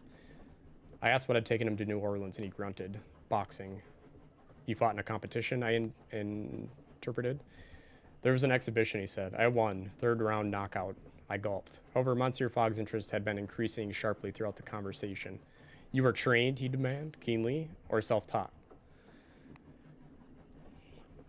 I've got a manager, Sullivan replied. He tells me what to hit. Excellent, excellent, Monsieur Fogg enthused. I want to hear all about it. I stepped back and enjoyed the conversation. The details of boxing are more intricate than one might expect. And hearing the business of the cut and thrust delivered in Sullivan's so very English tones was quite informative. Little did I know how the details I heard would come to be of use to me.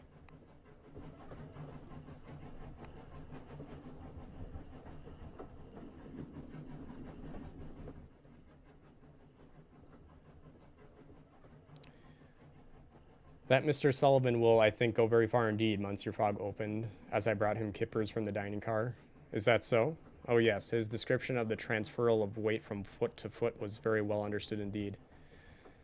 So you are a boxer, monsieur. I saw the shutters of his conversation begin to come down. I went to school, yes. Boxing school? He blinked at me. I think France, a very curious country at times. He attacked his kippers with some gusto. You should fight him, he said. I almost choked. He looked at me with surprise. Is something the matter? It seems you wish me dead, monsieur. My master shook his head in the minutest fraction. Not at all, merely exercised. He forked another forkful. You needn't be alarmed. I can teach you to box. Perhaps you should fight him yourself. He looked most uncomfortable at the suggestion. I think no, Passepartout. It is a young man's game. I would very much like to live to be an old man, I replied testily. Monsieur Fogg considered a moment, and then he sighed. If you are unwilling, we should not do it, he replied. Certainly you would most likely be brained. It would be a pity. He returned to the paper. I quickly praised my lucky stars and sipped away before he could insist. I had shifted my weight successfully and avoided being beaten to a pulp. Come early evening, we arrived into Washington, where several passengers unloaded along with trunks and baggage. I peered through the windows in time to see an airship rising into the sky and heading out east. I pointed it out to Monsieur Fogg. A connection across the ocean by airship, I declared. May well be fast. He nodded. Very good. With that, we grabbed our belongings and hurried from the train.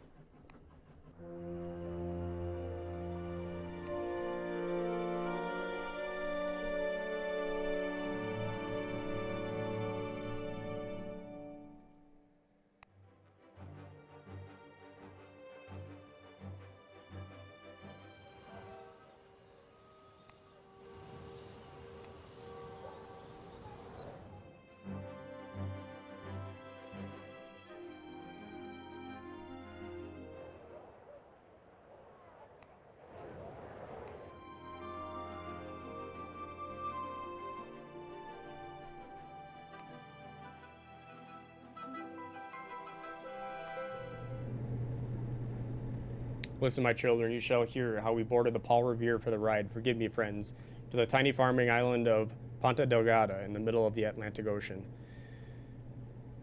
I stopped the navigator to ask why such a large ship went there.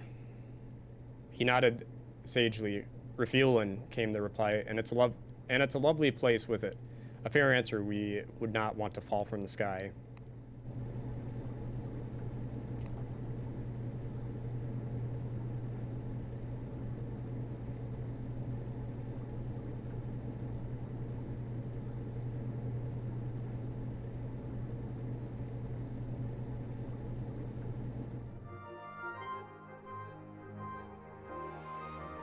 Oh my god, we can get straight back to London from here. I don't know if we're going to make it in time.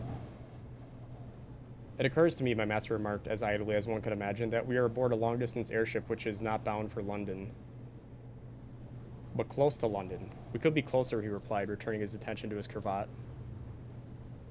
I found my way to the bridge to discuss the matter with my friend, the navigator. You want us to go faster, the navigator said. Is that it?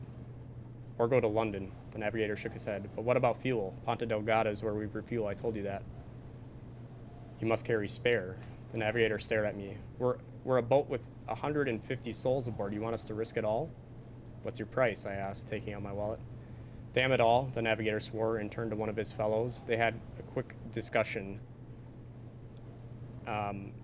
with waved hands and scribbled calculations. Finally, he turned back to me. If we burn everything we got, 2,000 pounds worth of fuel, we might make it. Might. And if we don't, I'm afraid we fall out of the sky somewhere over the Atlantic and hope the French Coast Guard have their eyes open. I don't have that much. The navigator breathed a long sigh of relief. Well, I'm glad to hear it, if I'm honest. Fuck. Could have gone straight to London if I had enough money. So I retired to the observation deck and contemplated the sea below.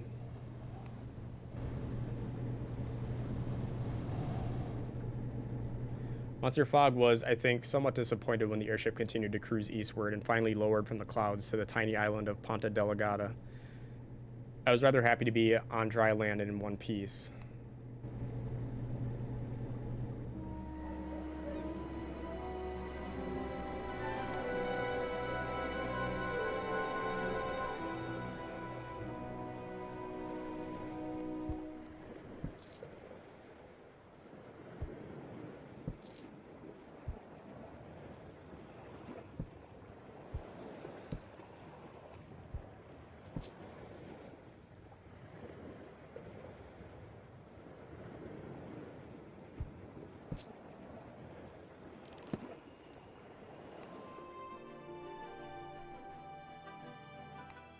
7,300?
I'm fucked.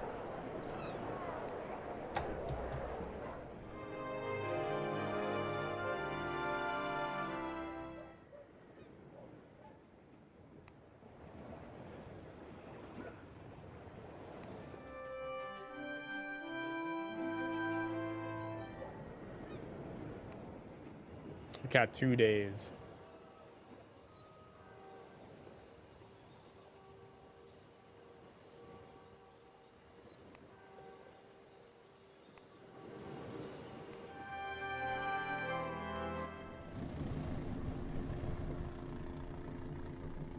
We were given a gyrocopter to ride to Lisbon by one of the local gentleman farmers.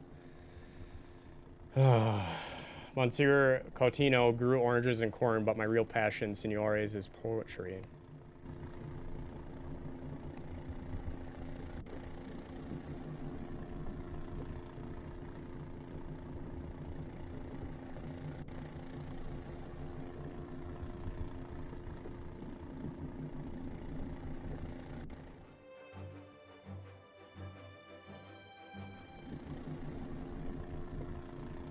Did you know, remarked Monsieur Le Pilot, that Antero de Cuenta was born in Ponta Delgado, only 2 streets from my own birthplace?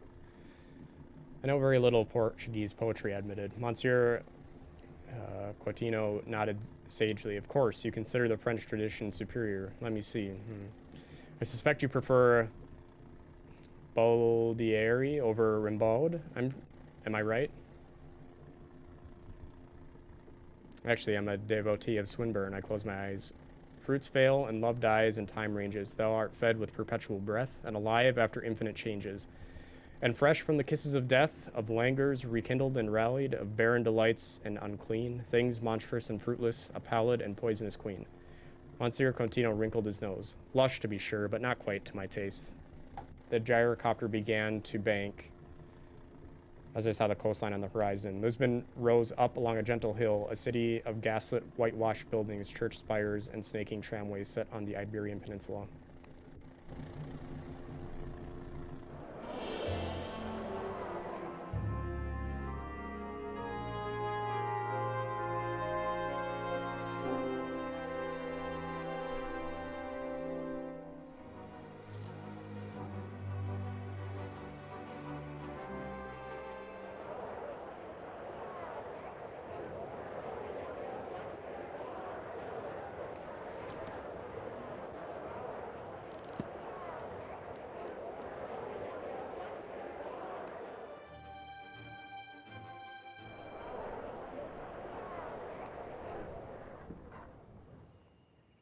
Whoops.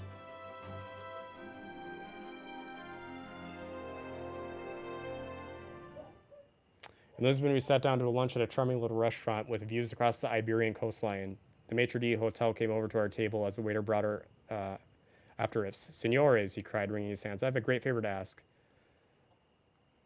We were just leaving, I declared quickly, rising to my feet. Monsieur Fogg looked somewhat put out by my abruptness, but the matter of speed was foremost in his mind. We left the restaurant without further discussion, without a dessert.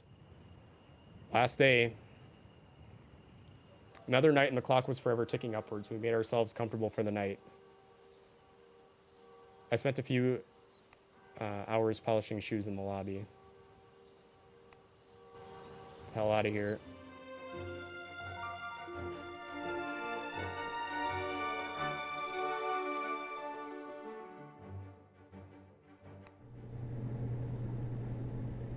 We left Lisbon aboard the Maitre Deuce, an old Torres Quevedo airship with a belly full of Algarve oranges and early season cherries. The smell of ripe fresh fruit would no doubt tantalize me for the duration of our one-day journey to London.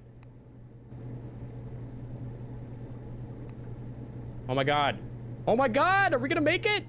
Monsieur Fogg looked out of the observation deck with perfect calm, though he had only one day left to win the wager and a day's journey ahead of us. Each passing moment seemed to rake me with fire and anticipation. I stood upon the deck and willed the Henrietta to go faster. I spent the remaining time watching every possible danger, one eye on the crew, the other on the ship, ready to react to the slightest trouble, but nothing broke the peacefulness of our day. We tethered at the airship dock in Hyde Park and felt for the first time in 79 days the feel of English soil underneath our shoes. At long last, we had returned to London, and in time to win the wager! Fuck yeah, bitch! Woo!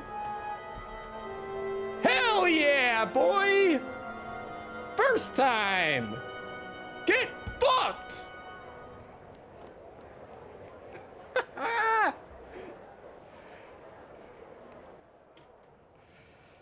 Oh. Oh, man. Steam carriages idling on the banks of this Serpentine in Hyde Park. To the Reform Club, I shouted. Throwing 50 pounds at the driver in inducement to speed. And you'll have another 50 when we arrive. Now drive. There was no need for such unseemly haste, Passepartout, my master noted, but I was a man possessed. The streets of London seemed comforting and familiar as they flashed past my well-traveled eyes. The carriages were mostly horse-drawn, and gas lamps rather than electricity lit our way as we raced down Pall Mall. The carriage barely shuddered to a steam-hissing stop before I dragged my master from his seat and up the steps to the imposing doors of the Reform Club. I released him only when we reached the great saloon, where my master's erstwhile friends stood from their chairs, gaping in an attitude of great shock. Monsieur Fogg only straightened a little and said in his calm voice, "Gentlemen, here I am." The room erupted into cheers. Where had the crowd come from? Had they followed us inside from the street? I had scarcely noted them. I realized, as though a spell had suddenly broke, that we had succeeded, and my master had won 20,000 pounds with the 4,000 we began with. The debt built up from the banks along the way and our remaining funds, it was a profit of over 14,000, hardly a meager sum. My heart began to beat again, and I saw for the first time the grand interiors of the Reform Club, which had no doubt remained untouched since its founding some 30-odd years ago. The most advanced piece of technology within was a gilded clock set upon the mantelpiece. A few club members were muttering about the impropriety of alighting in front of the club from a steam carriage. I pushed my way through to Monsieur Fogg, who had nearly been swallowed by the congratulatory crowds. "You have won the bet, monsieur," I told him, as though saying it aloud once more would make it real. And then repeated the sentiment again for good measure. "I thank you for your service as my valet, Passepartout," Monsieur Fogg said coolly. "Though you did not perform your duties with particular skill, you were not particularly incompetent either. Steady mediocrity is a quality I admire in a servant." With Monsieur Fogg, one had to take one's compliments as they came. Mr. Fogg, one of the journalists in the crowd cried, interrupting our conversation. "What next for the great adventurer Phileas Fogg and his loyal valet, Passepartout?" My master looked at me. I returned the glance. "I have always wondered what is at the center of the earth." I looked around at faces of the assembled crowd and quirked an eyebrow. "Anyone care to make a wager?" Monsieur Fogg refrained from rolling his eyes. "I believe," he said with great deliberation, "that tonight I will have supper and go to bed. Come, Passepartout, it grows late." "Yes, Monsieur Fogg."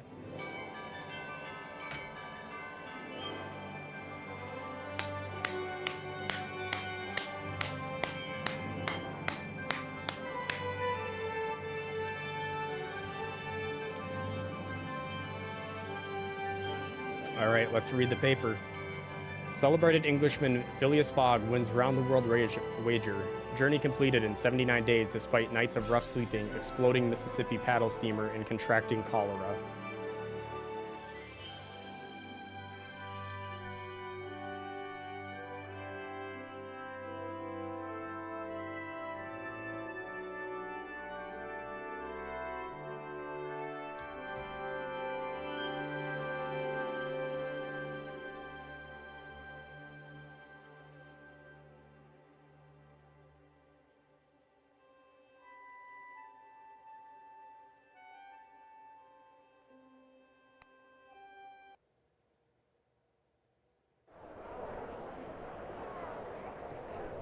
Alright, and then it just starts the game.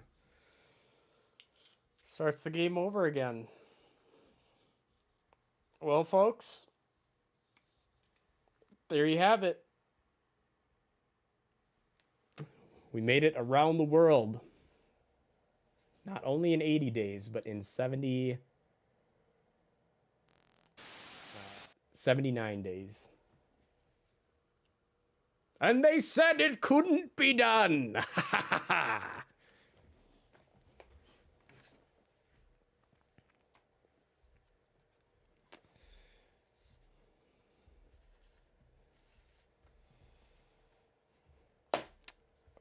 Well, that was exciting. Hey, Dory with the bits. 50 bits. Thank you, Dory. Congratulatory bits. Much appreciated. Well, that was fun. At the begin, I think I could have made it.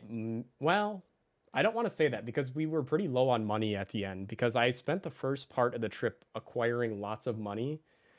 And when Justin was here, he said most people don't make it on their first try. Well, I got a little something for you.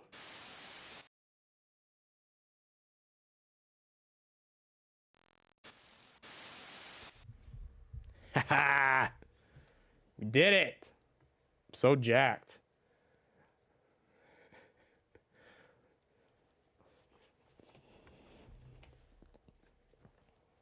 That was fun though. It got I will say the first bit, like the first part is a bit of a slog.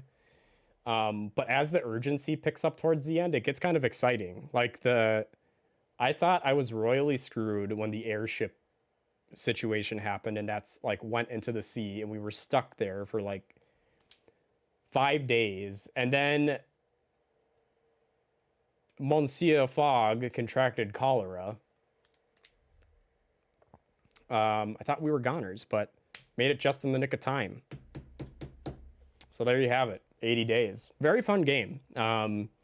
If you like that, that style of game, I think it's only $12 on the Switch. I'd recommend it. I would indeed recommend it. So what are you all up to this evening?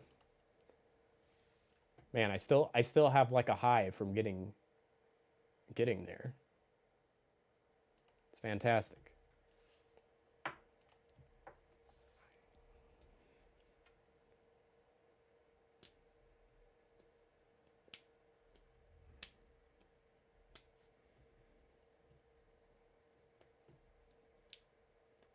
Prepping some D&D stuff. Ooh.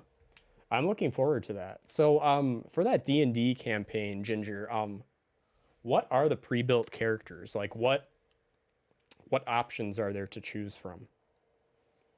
I have many times considered buying the starter kit and then kind of hedged on it because I didn't think I likely would not have had a big group to play with.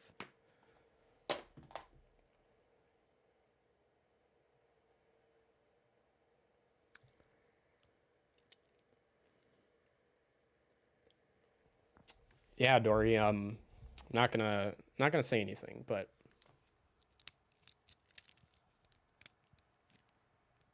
things are developing. That's all I'll say.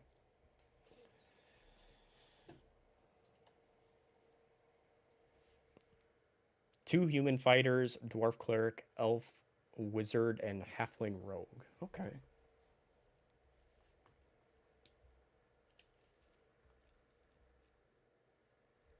It's an interesting bunch. A good makeup. Let's see if it works. So do you guys see my little floating skull I made on the bottom right hand of the screen? He kind of floats up and down. Let's see if he does it. Oh, what the fuck? There we go. There we go. Haha. See, he's supposed to like say things based on commands I do. Oh, he thanked you for the bits. Yes. Okay, so he's working. Awesome. So I don't know. I was trying my hardest to make it so he would make a noise when he says things. Because I wanted to do like Sans from Undertale, like the noise he makes when he talks. But it seems that it's kind of difficult to make that happen. So, but anyway. Anywho.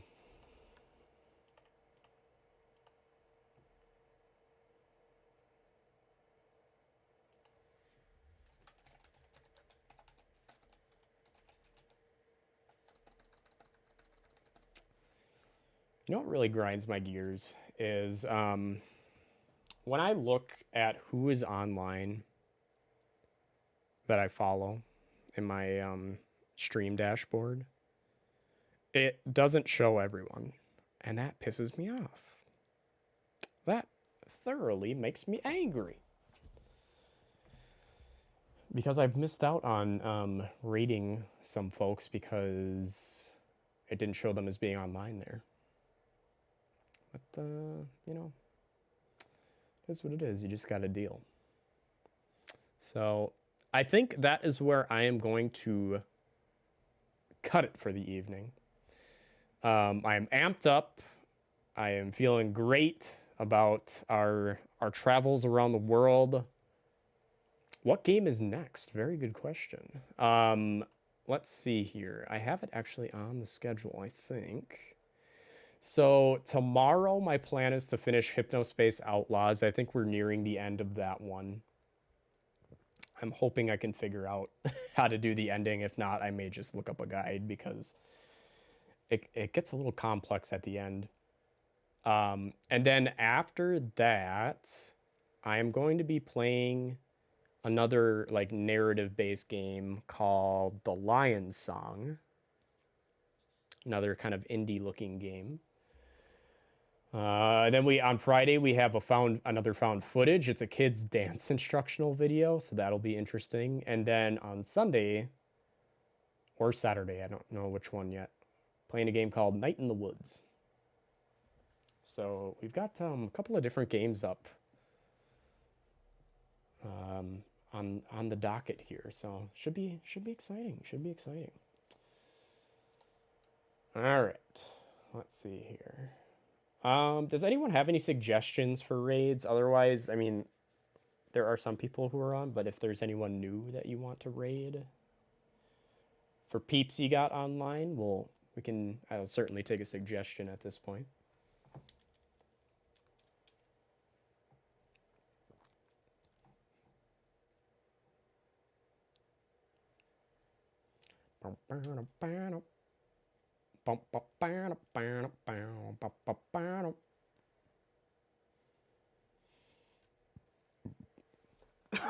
Excuse me.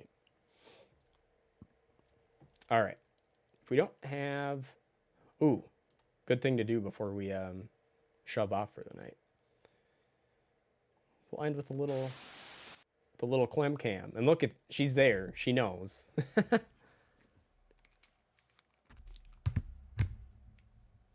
That's okay. A lot of the people I follow are playing AC as well, Dory.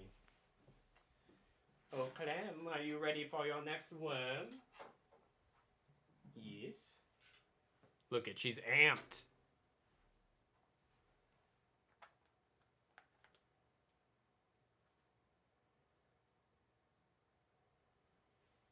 Are you ready for your worm?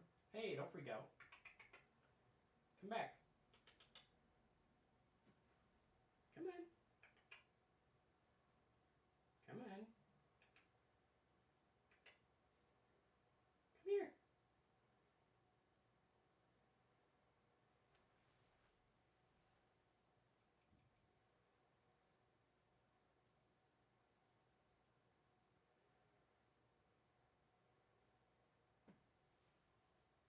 I'm trying to teach her to go in the bowl because she's spoiled and wants to eat from the tweezers. Come in.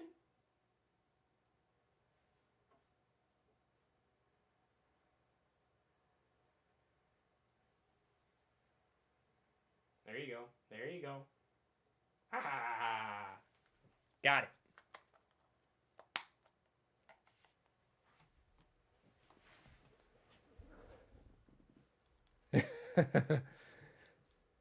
Yeah, the head turns are awesome. They always do that when they're hunting. She gave you the bitch what look? She knows what's up. She knows it's time to be fed. She's smart. Look at that tail. Look at that fat little tail. She chonk. She getting big. It's a sign of a healthy gecko. And thank you for the bit story. Much appreciated.